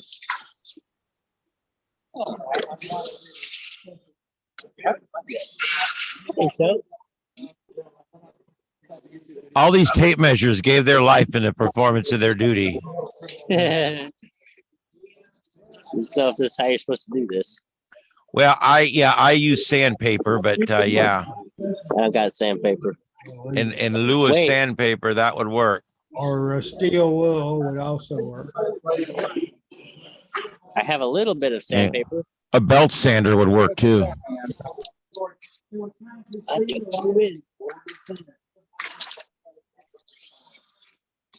Oh yeah. Oh yeah, that's doing it real good.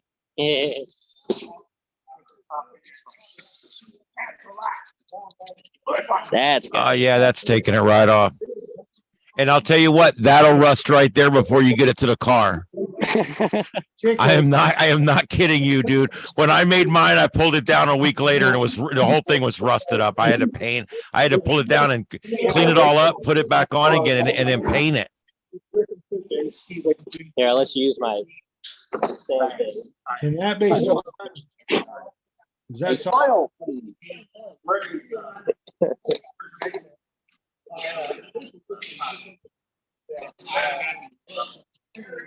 There we go. Yeah, these are not permanent antennas. They can be, but you'd have to really work on it. That's one. Here comes the other. Yeah.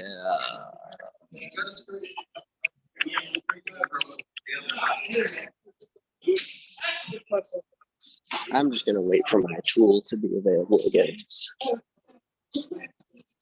Let me see if I can get some pipe pieces. I'm just way too nice to be doing this.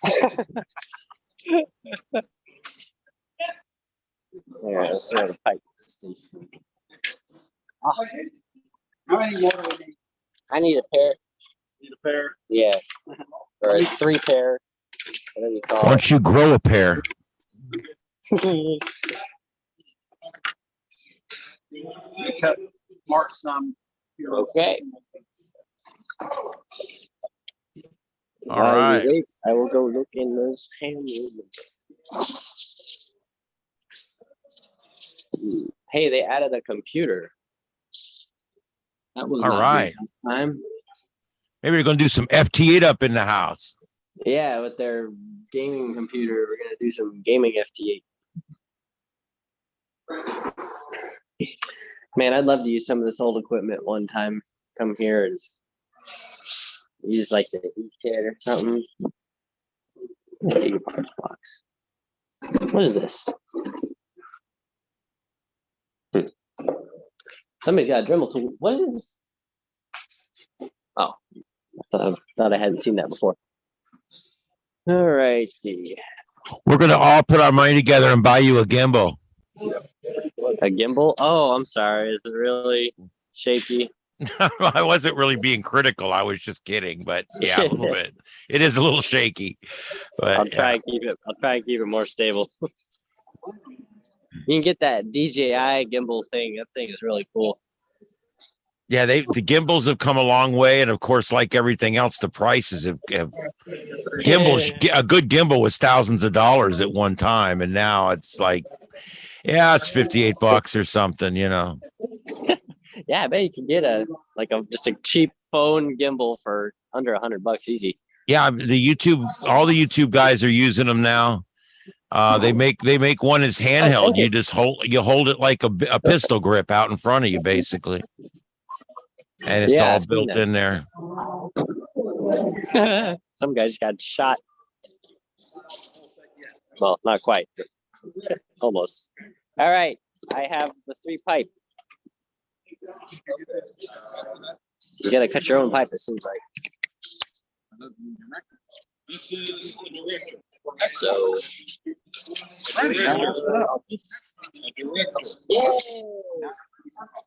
all right, now we're starting to get some. All right, so, so 7.9. You got an extra one of those guys? What do you need? Oh, you need a pair. All right. Do you want one of these? We have to put this part together.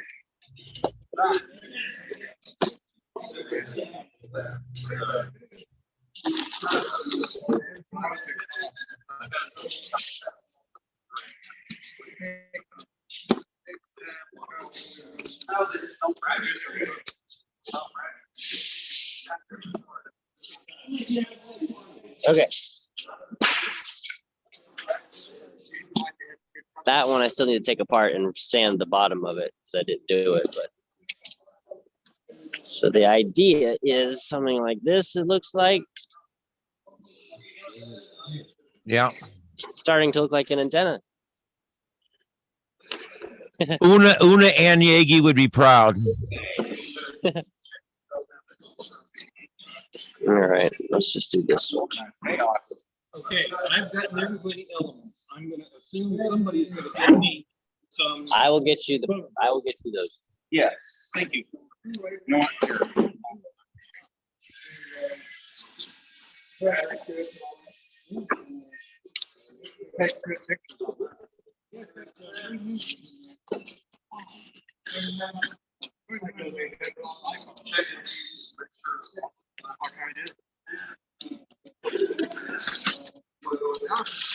I think the other cool thing about this is none of this crap is actually being used for what it was designed to be used for.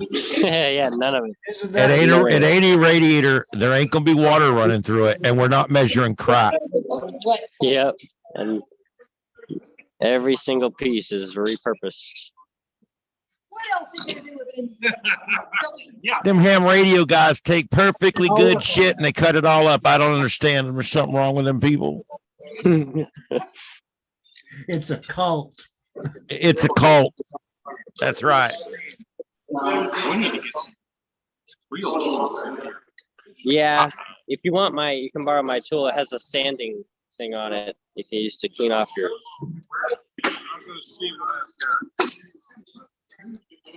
No, that is wonky.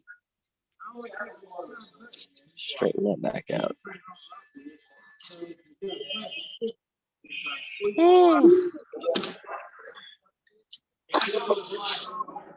All right.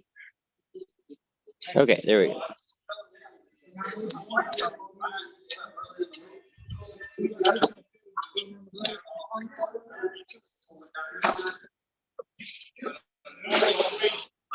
Now it actually looks like an antenna. There you go. That one's not so badly folded.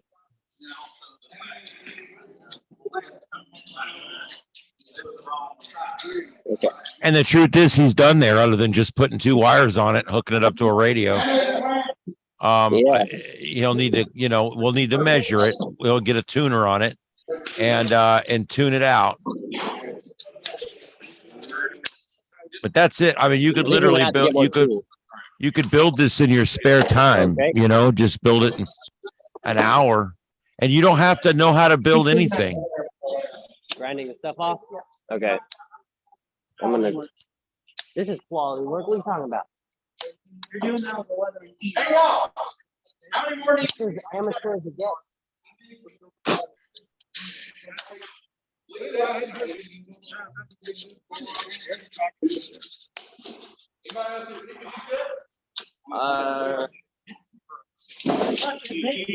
All right.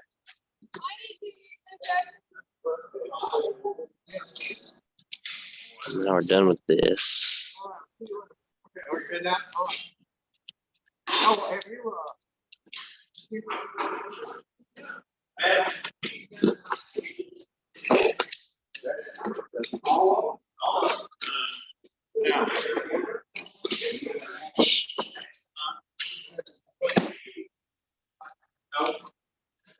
There, now both the contacts and the underside are cleaned off. Still not quite straight.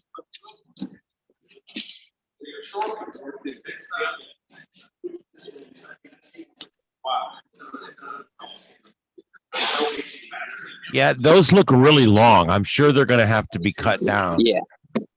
Oh yeah. I mean, that's like 2.5 meters right there. Yeah. Oh, Oh, okay. are yours tightened already? Yeah. Okay. Yeah, let's see if we can find another tape measure starting at 0. There we go. See, now you're looking for a tape measure to measure your tape measure. I know, and I could just look at it and count the And inches, do the but math. I'm No, very- that's way too much brain. Yeah. We don't I'm need to do very- that. It's late. You know, I'm very lazy. I need a mark. Look, if I can get out of doing math, I'm going to get out of doing math. I hate that. I hate math. I wonder if you asked like the average people, did a poll, if everybody hates math. No, there's some people that love math. They'll go get a job where they sit every day for 8.5 hours and write Yeah. numbers. Sir. Doing math. Yeah, it's true. I always wondered, how could you be an accountant? What a boring job. Don't say that too loud. There might be some here. Well, it's nothing against them. It's a great job, I guess. I just couldn't do it. So the leggings of each element needs to be 41.3 41.376. I guess that's inches. Well, all 3 of them are going to be different. I mean, sure, you know that already. Oh yeah. Yeah, you handed me 2, so I. Rather ironic using a tape. Yeah. Are they trying to? I think you measure it from the center. Joseph, I think you would measure that from the center point, not from the connector. Oh, you're right. Yes. Okay. So we need to be at 41.367, which is Yeah. 41 and 1/8.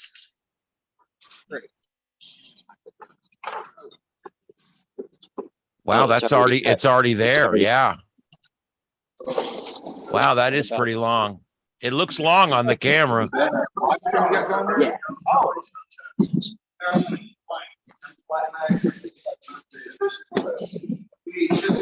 Billy, oh, they're right there. This one needs to be 35 and 116 or 1/8. It's a little bit long, but I'm not going to trim that till it's on the analyzer because that's a tiny Right. bit.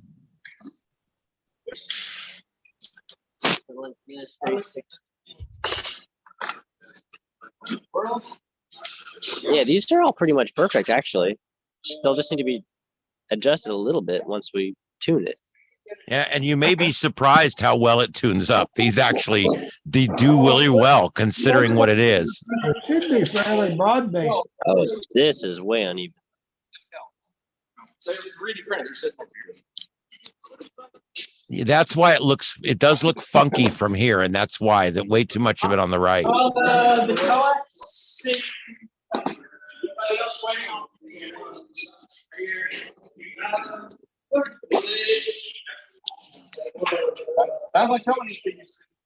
Wouldn't it be cool if we did stuff like this around here? Yeah, Ian, you got to get on it, man. Yeah, Rick and I'll show up. 16 and a half. I mean, I guess there's three or four of us in here that are in town. Yeah, you can I get a guess, few. yeah, Ken's in town and a couple other guys, but All it takes is money. John's got it right. I have the flathead if you want it. Oh, we've He got had an actual thing. that right here, so that's a You start. get into the ether. Hang on, let me. He's got it. He's got it. All right, 16 and a half. Oh, yeah. there's more stuff. Yes, I've got the. Slide it this way a little bit more. Sorry, That's okay. I like that these elements can be bent and they spring back into shape. it's great when you're fox hunting with one of these because you can just fold it up and shove it in the car and then jump back out real quick, you know? Yeah. You can literally just open the back door and shove it in the car. 16 and a quarter. 16 and a quarter. There we go.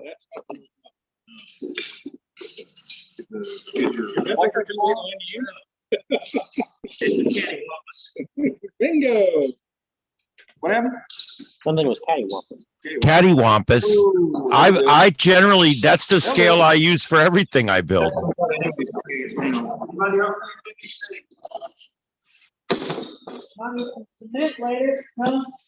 Yeah, where's the cement? That's the very last thing you do. Yeah. Yeah, you don't want to get your together. We somebody jumped the gun and put a package in my experience with club, and he had to back off. When he flew, he had to start over.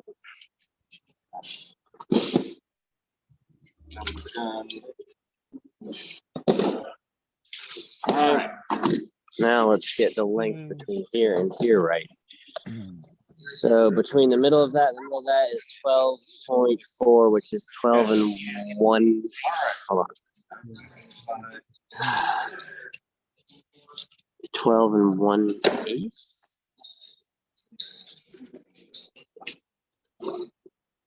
Oh, we're supposed to be aiming for the center. Of course, that's too long. That needs to be 12.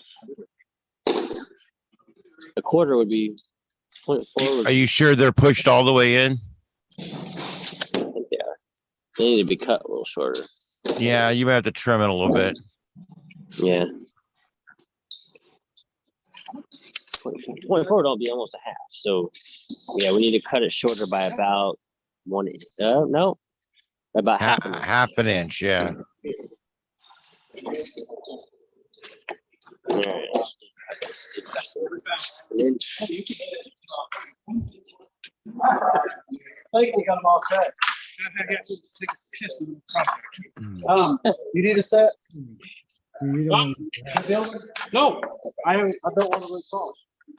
I can build that cable here. Yeah, I do too. And I built that one the last time. Right here. Got two of them. That's good, I think. Yeah, just by a little bit. These are easier to use. Okay. Well, I'll just use them. I don't care. They don't ratchet very well.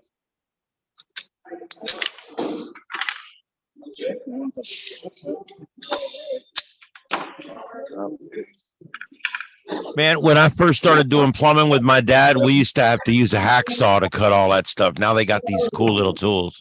Oh yeah. Yeah, heck, I was my dad's hacksaw man. I got those cutters too, and I also Next got one's a handle. cutters for copper pipe. Yeah, what are we using?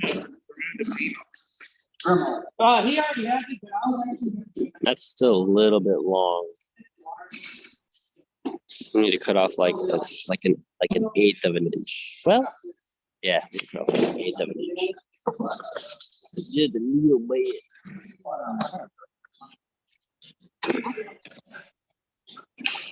Just a Charlie hair. Yes.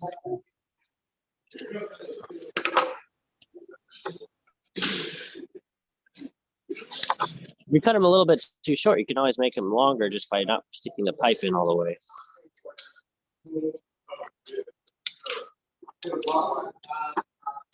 That's what she said. Oh, come on.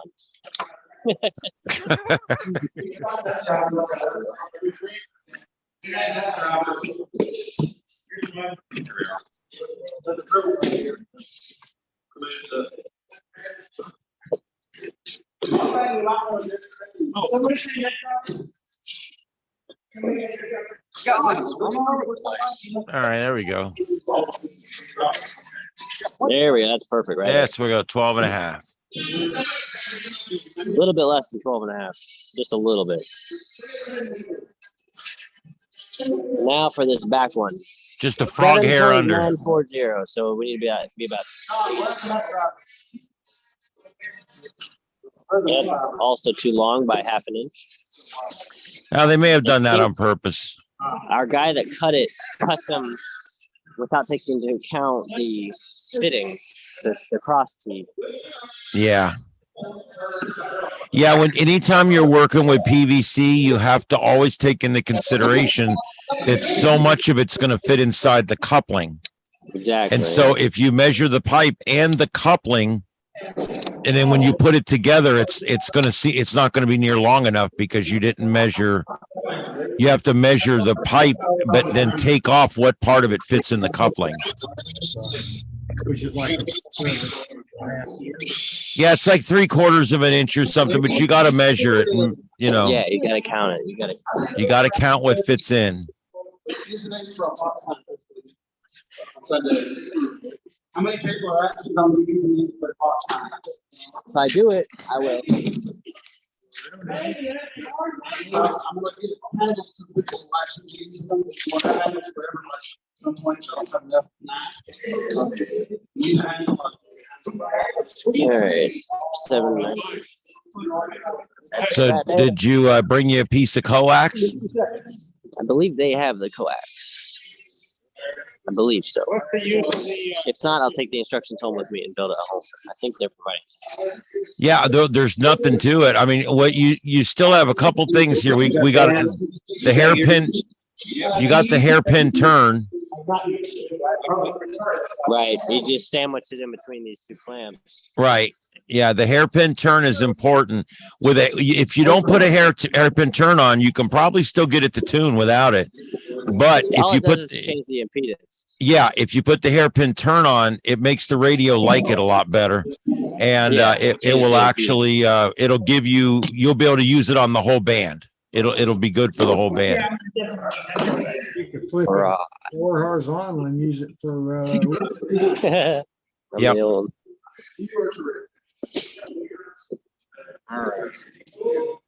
Hey, he's got the same tools, man. I'm gonna steal his tools. All right. Oh, you mean to say money? Yeah, you're making fun of me over here. 5 years now? What? 5 years. They've been making these for 5 years? Think so? Wow, you're the Leatherman aficionado, I guess.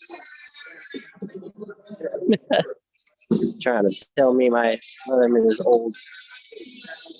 Now, let me tighten these down a little bit more before I take it over there. Man, if y'all don't have one of these things, I'm sure all of y'all got a tool like this already. These are great.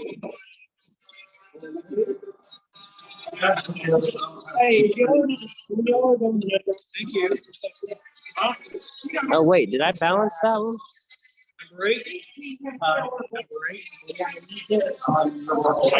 Yeah, I did. Okay. Now we need the thing, the coax. Man, it's loud in here. I know it is. Yeah, we need to get a hairpin turn and a piece of coax, and that's all we really have left. And then and we'll wrap the coax on that last piece of pipe hanging out. Yep. Make the check balance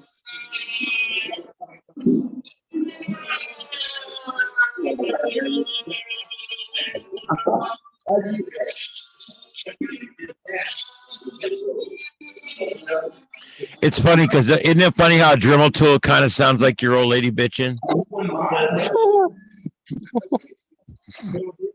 Here. Is this our coax? 9-volt batteries. Oh my god.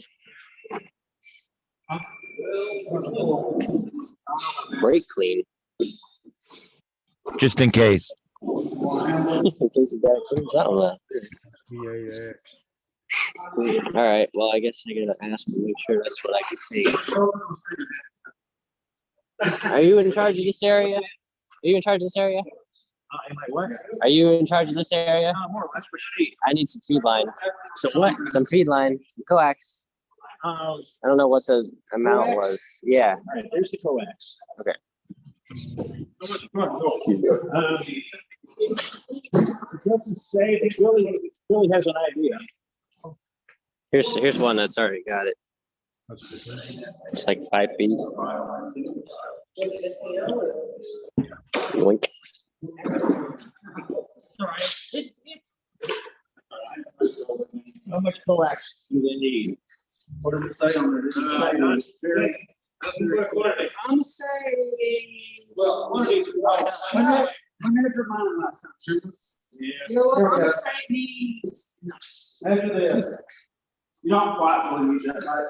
You want to make the coil, what does it say, 6 turns? 6 turns. These are first fire.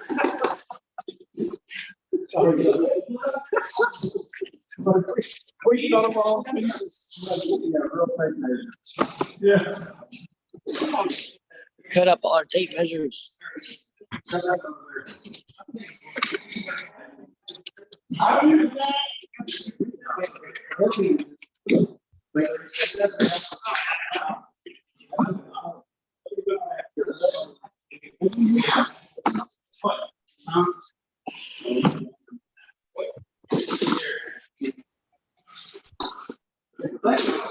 That's probably enough.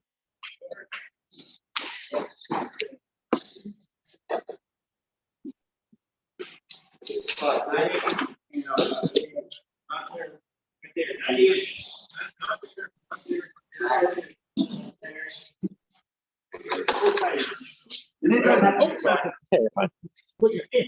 Try not to. Yeah, I'm good. You got to wrap around the screw there.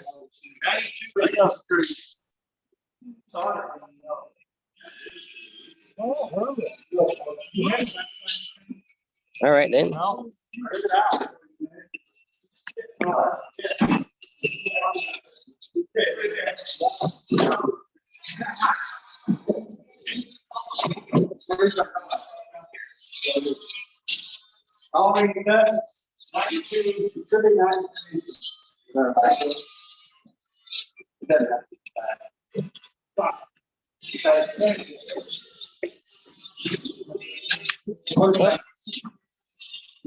Keep that. It doesn't have to be as long as that.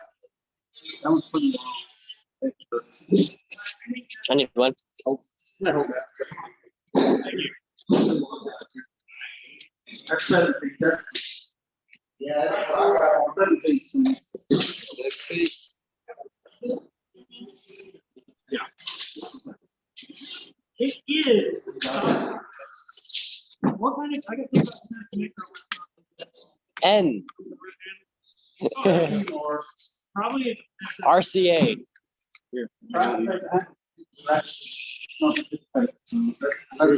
Thank you. Sorry. Yeah. All right. I'll get it here. Yeah.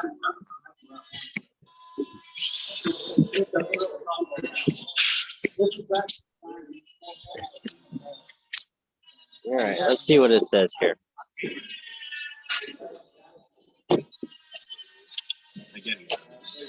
You say that. Wait, there's a third page. There's a third page to these instructions, and my third page is gone. You don't need that page. It's the one that tells you how to make the balun, though. Here it is. I bet you it's like 9 turns around the pole. Yeah, let's see. Yeah, that sounds about right. Bend wire into U shape. That's the hairpin turn. So, oh, you need another piece of wire too. That's what he was carrying around earlier. I need to get that little piece of wire. Yeah, that's the actual hairpin turn. It connects from one side of your coax to the other side of your coax, basically. That always made me so confused. I was like, why would you want to short the coax? I know, it drives me nuts. I'm like, that doesn't make any sense, but it does.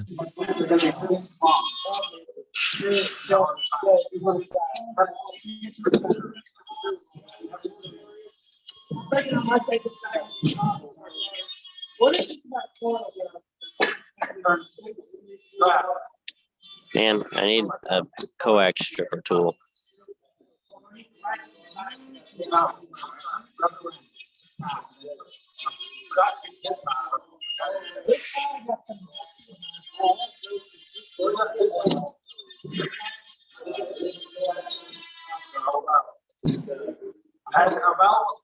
I'll be back in just a minute.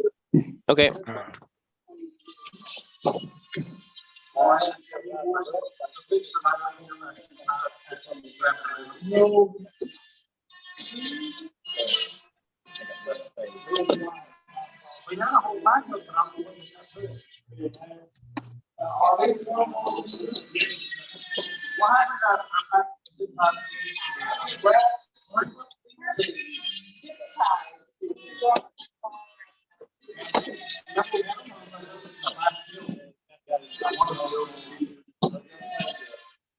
There we go. Like a big mosquito flying. I only got one. All right. You can still get a handle. And I wish I had an actual coax stripper. Or a box cutter. Actually, this here is a hand's magic ball. This one's tight. This one.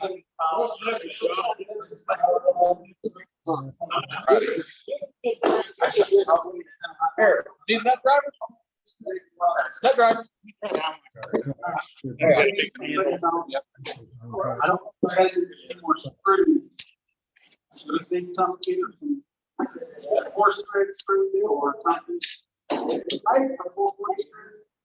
That's hard. So I just throw the top part out and put my I got you. I need to go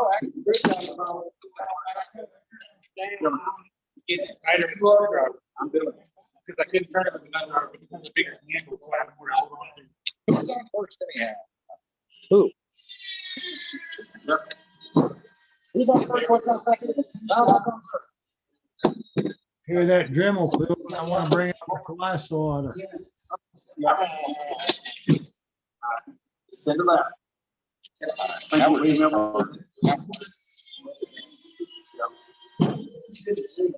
Okay. Like the 10 electrical engineer. Glove is like the power.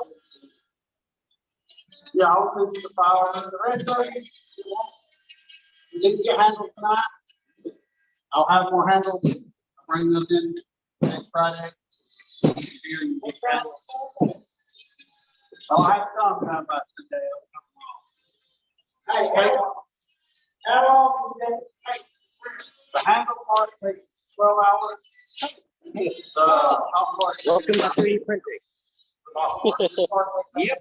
Oh, you can have free being, As long as you don't get, yeah, tying up your machine while you have all these other ideas. That's right.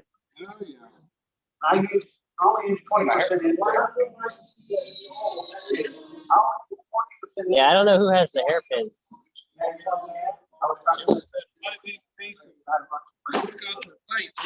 Copper wire that I handed out. I got this. That's your hairpin. Oh, that's a hairpin? Oh. You gotta bend it into a hairpin. You have to actually work. Bingo. Oh. Anybody need a soda? Yeah. I'll do it. I'll try. That's all we got left. I'll take the bottle.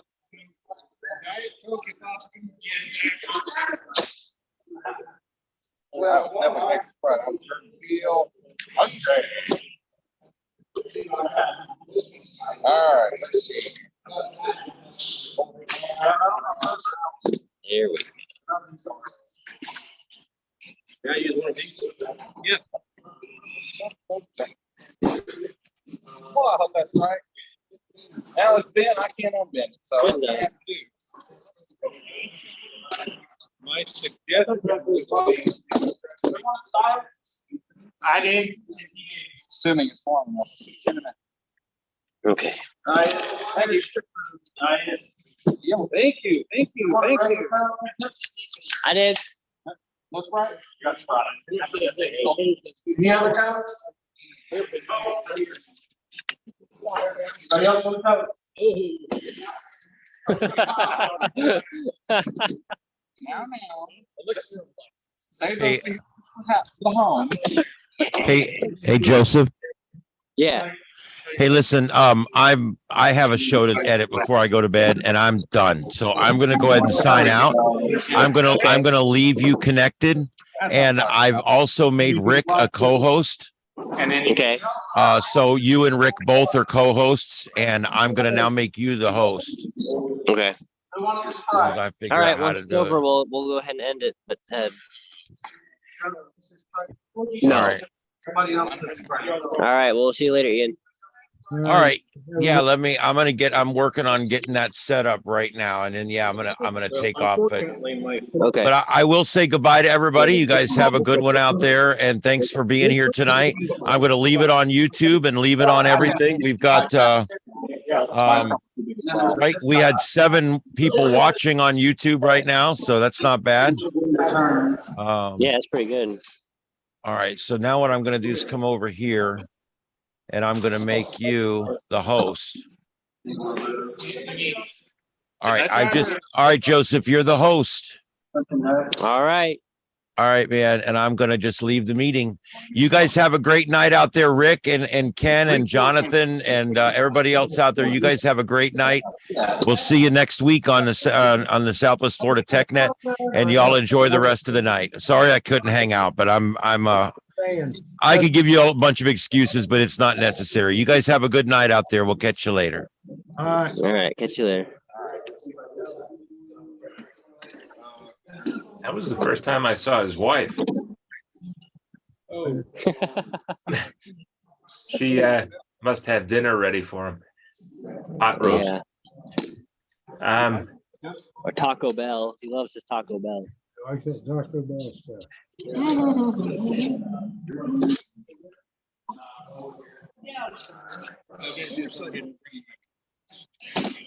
I was gonna say, coax tool would be nice.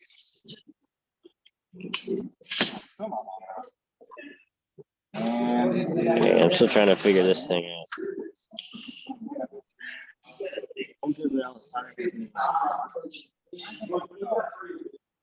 Oh, Let me just go look at the one that's already been built. I can't comprehend this.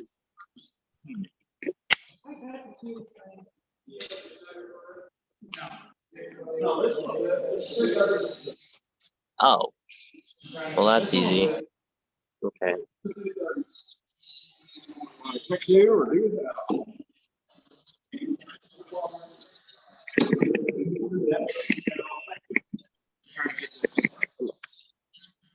Oh, live premium?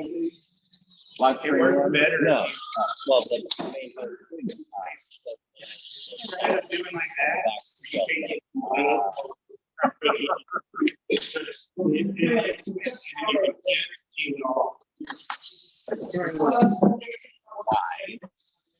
Like what I did. Right about there. Long enough? that is good. Of course it's not long enough. The haircut's not quite long enough. Oh, it needs to be. 1.5 inches long on both sides. I'm getting less than 2 inches. The proper 3/4 inch. Also got files.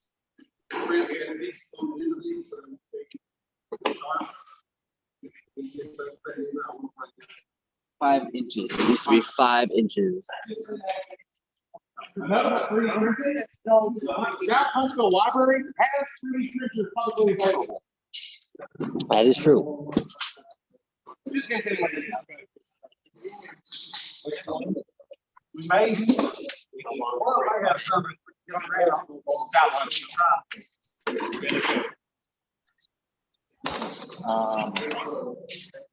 One does. I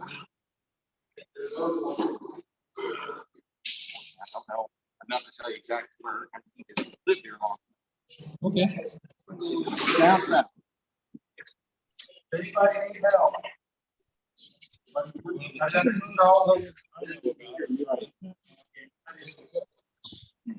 Oh, Bailey Cove, that's it. It just popped up. Yeah, it's Bailey Cove South. They have 3D printers.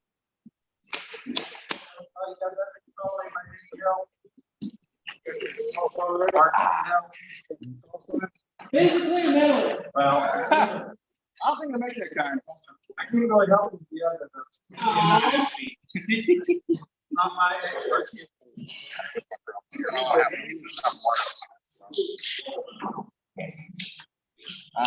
Well,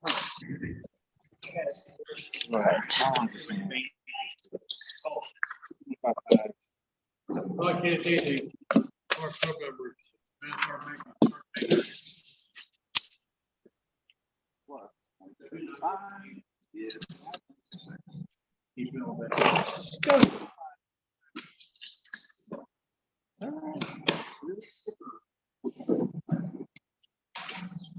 Looking for strippers.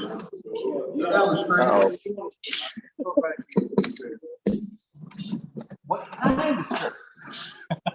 I just make it work and pull the whole thing.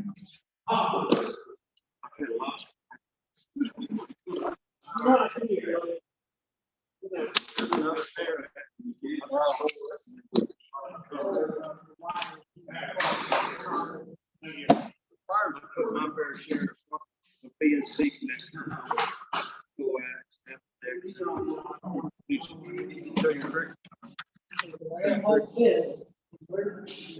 You better put your.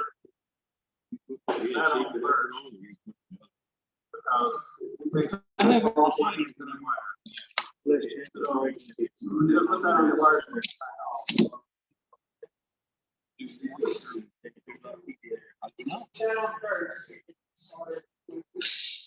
Yeah. Problem is,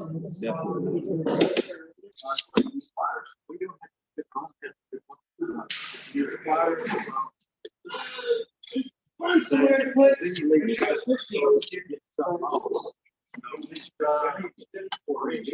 We got another.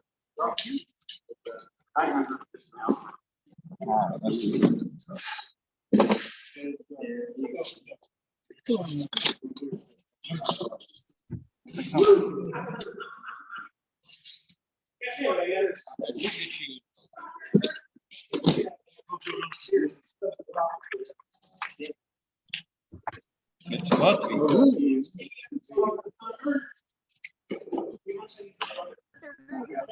How much does project cost? How much does it cost? How much does it cost, Joe? What? Somebody asked, how much does it cost? This antenna? Yeah. I don't know, a few dollars probably. Well, if you buy measuring tape, it's like $15, and then you need pipe. You're looking at it probably about, I don't know, in modern prices, about probably $30. I have to guess. It used to be a lot cheaper than that. Then you need the hose clamps. What did we say would be a substitute for the hose clamps? Ian says that he likes to drill into the PVC pipe with a washer. Yeah. With the washer around the screw. Yeah. That would be a lot cheaper. All right, I think we're ready for it.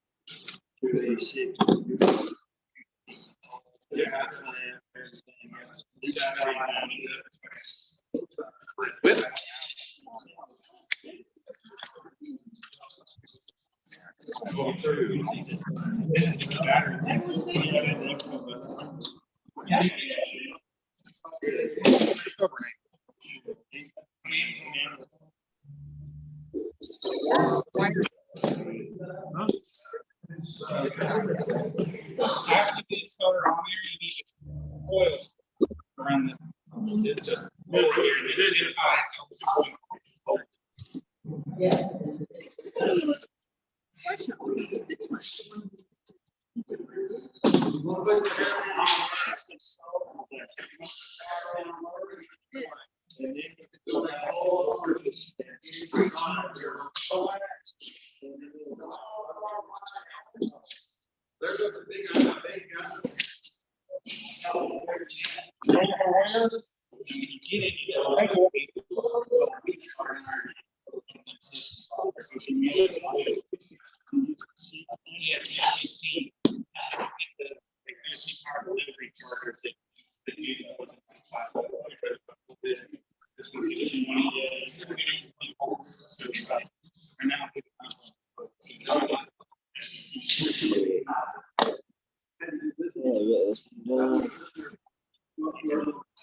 This is the correct error. Got it down pat.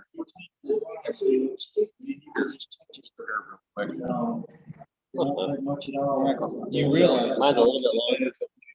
Yes, until we get it assembled and stick a meter on it. That's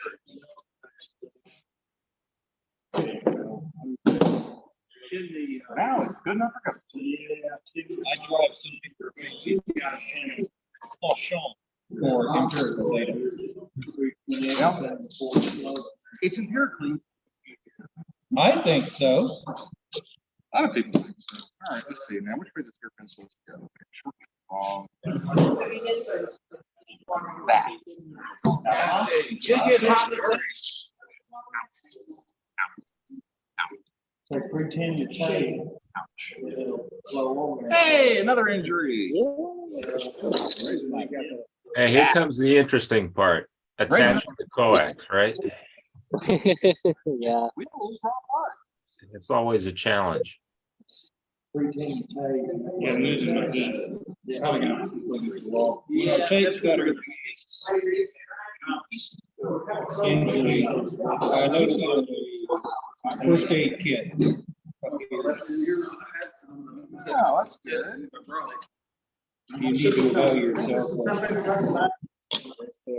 Gotta wait for the sun again.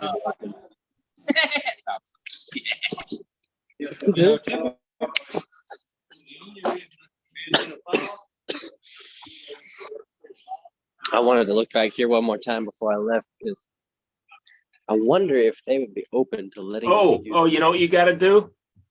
Now that you've had all What? that Coca-Cola, you got to go wash your mouth out with water. Get rid of the sulfuric acid off your teeth. Yeah. Make sure to stop in the What are you bathroom. What are you talking about? You got sulfuric acid on your teeth from all that I'm Coke. I'm gonna drink 2 sodas because you said that, and I'm not gonna wash my mouth out after.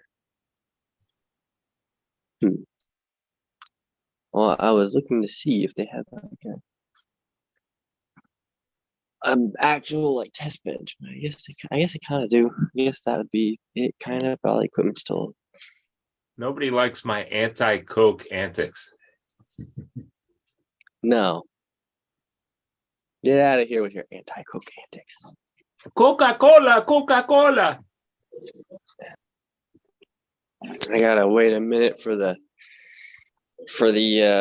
thing to be available. What is this? What happened there? Somebody's got the YouTube up. Oh, what the hell happened there? You must have pressed something there. I didn't press nothing. I'm on a phone. Sorry. It's probably our bare-butted friend. Last week.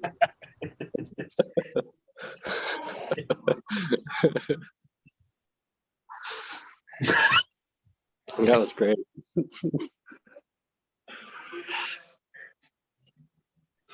Man, all right. I'm going back to the area again. Maybe this. Man.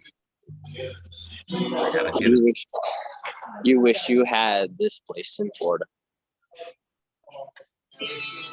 Yeah.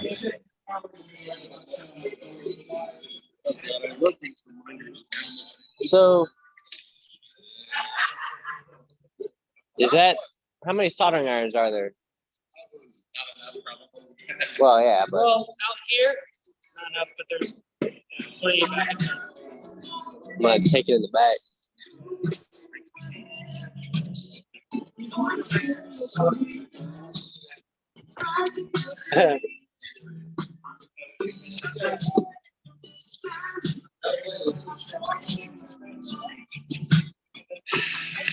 You tell it's getting late.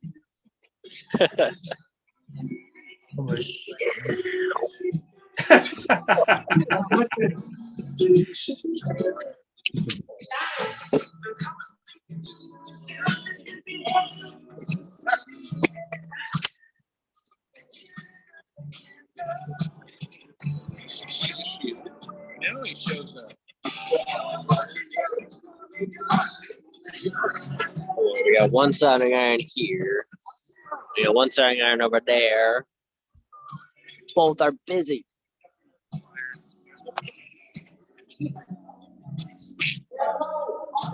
At least you could have a cherry Coke, man. Come on. Oh, I love this.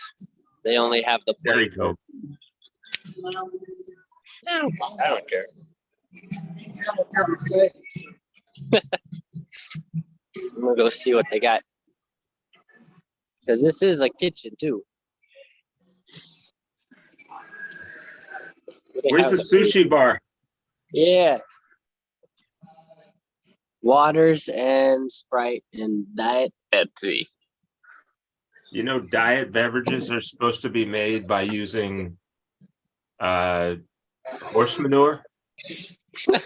That's not true. There's some rumor about that's how they make the NutraSweet stuff. Yeah, and they also make ding dongs out of like crickets or something too.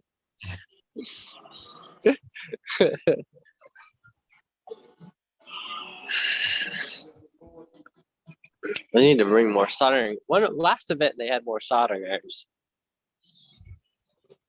Oh, look, it's Ban our 'em. friend. Ban him, Joe.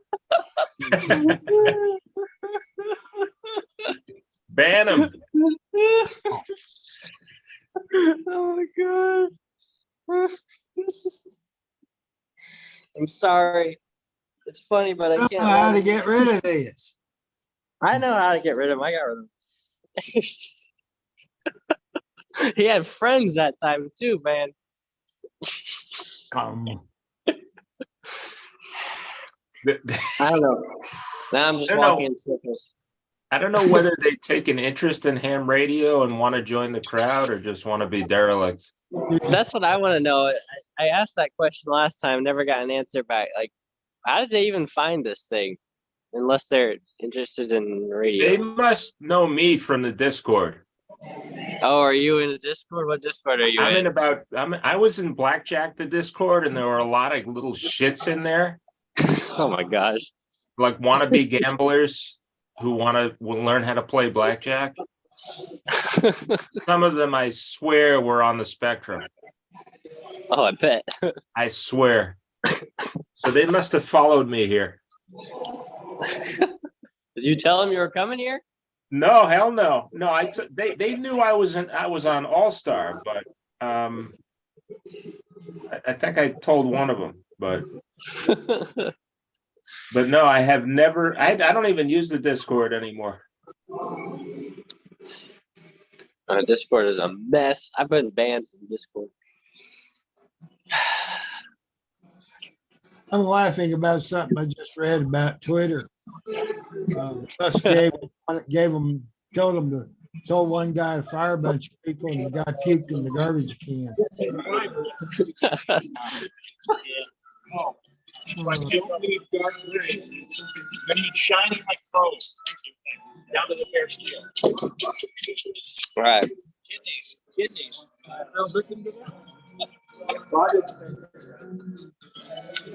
Still waiting on free solder. I should have brought mine. I don't have a high power iron, though. I need to get a high power soldering iron. Don't you have a Weller WC200? Yeah, but that's not really high power enough. Right. You need one that heats up real quick.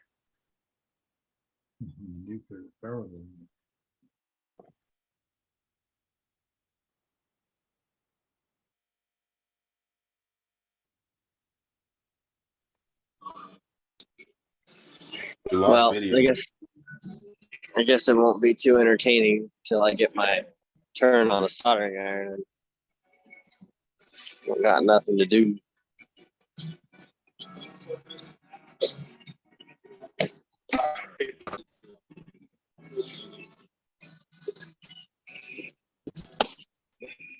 There we go. I tend to break.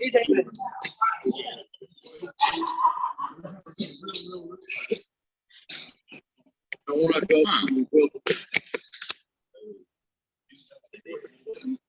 Here's what you get. Is there an open soldering iron now? All right. We lost video. We got you, Rick, but Yeah. He's coming back. He must be on a Wi-Fi connection. the question is, how did the homeboys take hold of the Zoom meeting? I don't know. That doesn't make sense. And then they went away. So I don't know if it's something Joseph did or something I did. Well, they were supposed to be banned, so he came back as Connor Marsh. Yeah. And then Connor Marsh asked a question. So, I mean, I don't know. It might just be worth it to have only hams. You know what I mean? Yeah. Gonna have to. It doesn't matter what the subject matter is. Scum like that want to get in and draw attention to themselves. Yeah, we're gonna need to whatchamacallit, differentiate, Yeah. discriminate. Yep. Anybody that's thinking of becoming a hand, well, that's okay, you know, some sort of a verification process.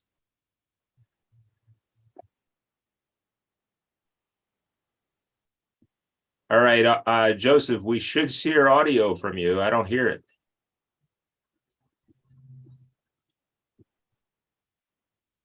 Is there audio from him on the live stream? I don't hear any. Oh, he's muted. There we go. Oh, there. I was muted. I was saying, if we do that, then we'll be like Fort Myers Amateur Radio Club, blocking people out. Yeah, we don't It's want to do honestly that. not a big deal. It's honestly not a big deal. It takes 2 seconds to get rid of. All right, let's glue this thing up.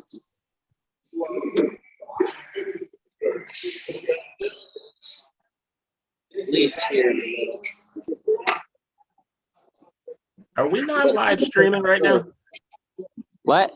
Are we not live streaming right now? Oh, yeah, yes, I here we think are. we are. Here we We go. are. Okay. I was on, okay. Yeah, there's a little All thing. right. that says I on see it Glue now. this thing up. Upper left-hand corner.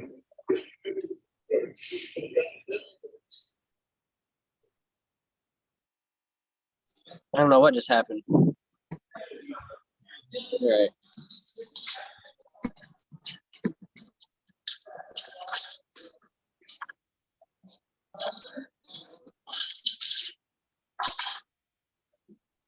You got to do the purple first, and then you do the other one. And you have to be very careful to make sure you spill a lot of it.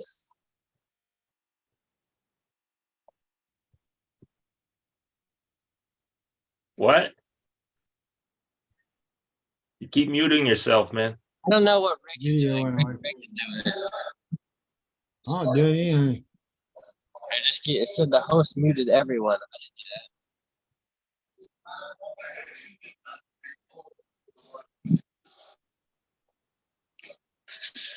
do that. Paper towel, paper towel. I guess that technically counts as paper towel. Okay.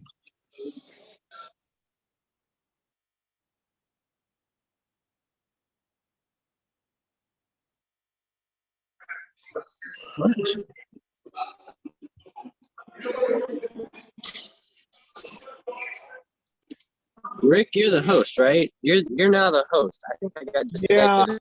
I'm co-host. I don't know what's You're going on. you're the actual host now.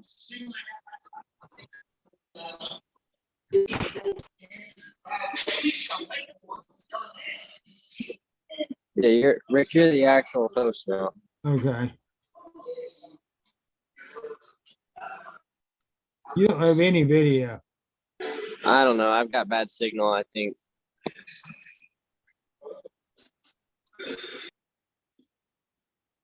They just went away.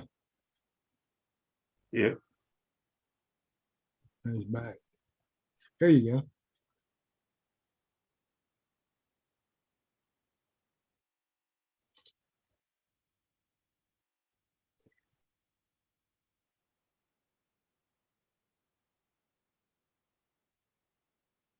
Okay, Joseph, you need to unmute yourself.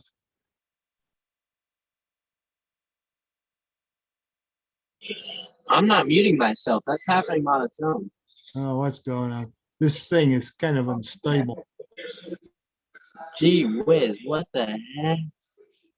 What?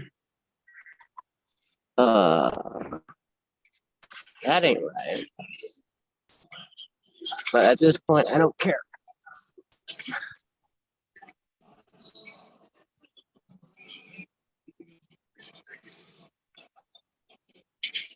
I think this has gone bad.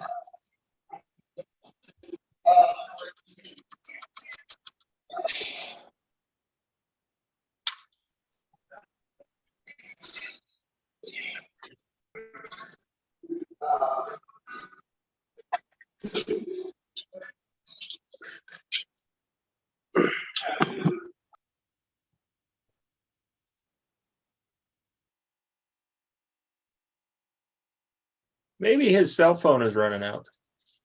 Could be. There he is back, but no audio. Back with no audio. I don't think he's got any motion there. There you go.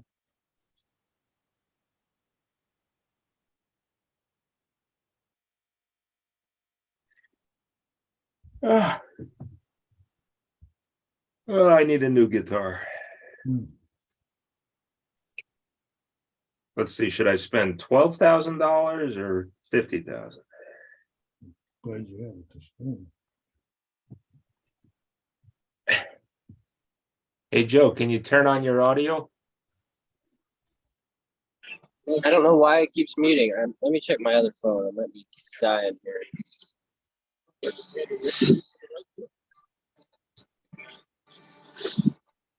Yep, my other phone is dead. Hmm.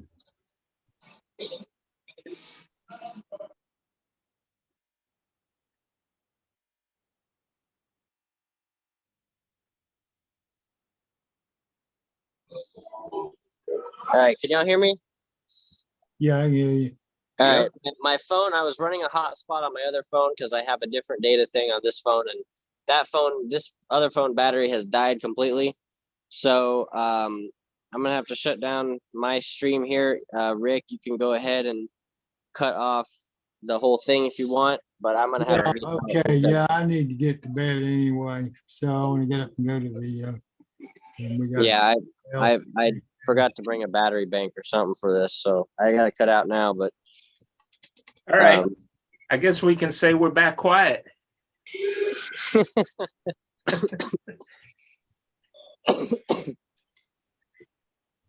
yeah. Anyway, thanks y'all for coming to the Tech Net, hanging out, having a good time. Yep. Well, I'm gonna take us off of YouTube.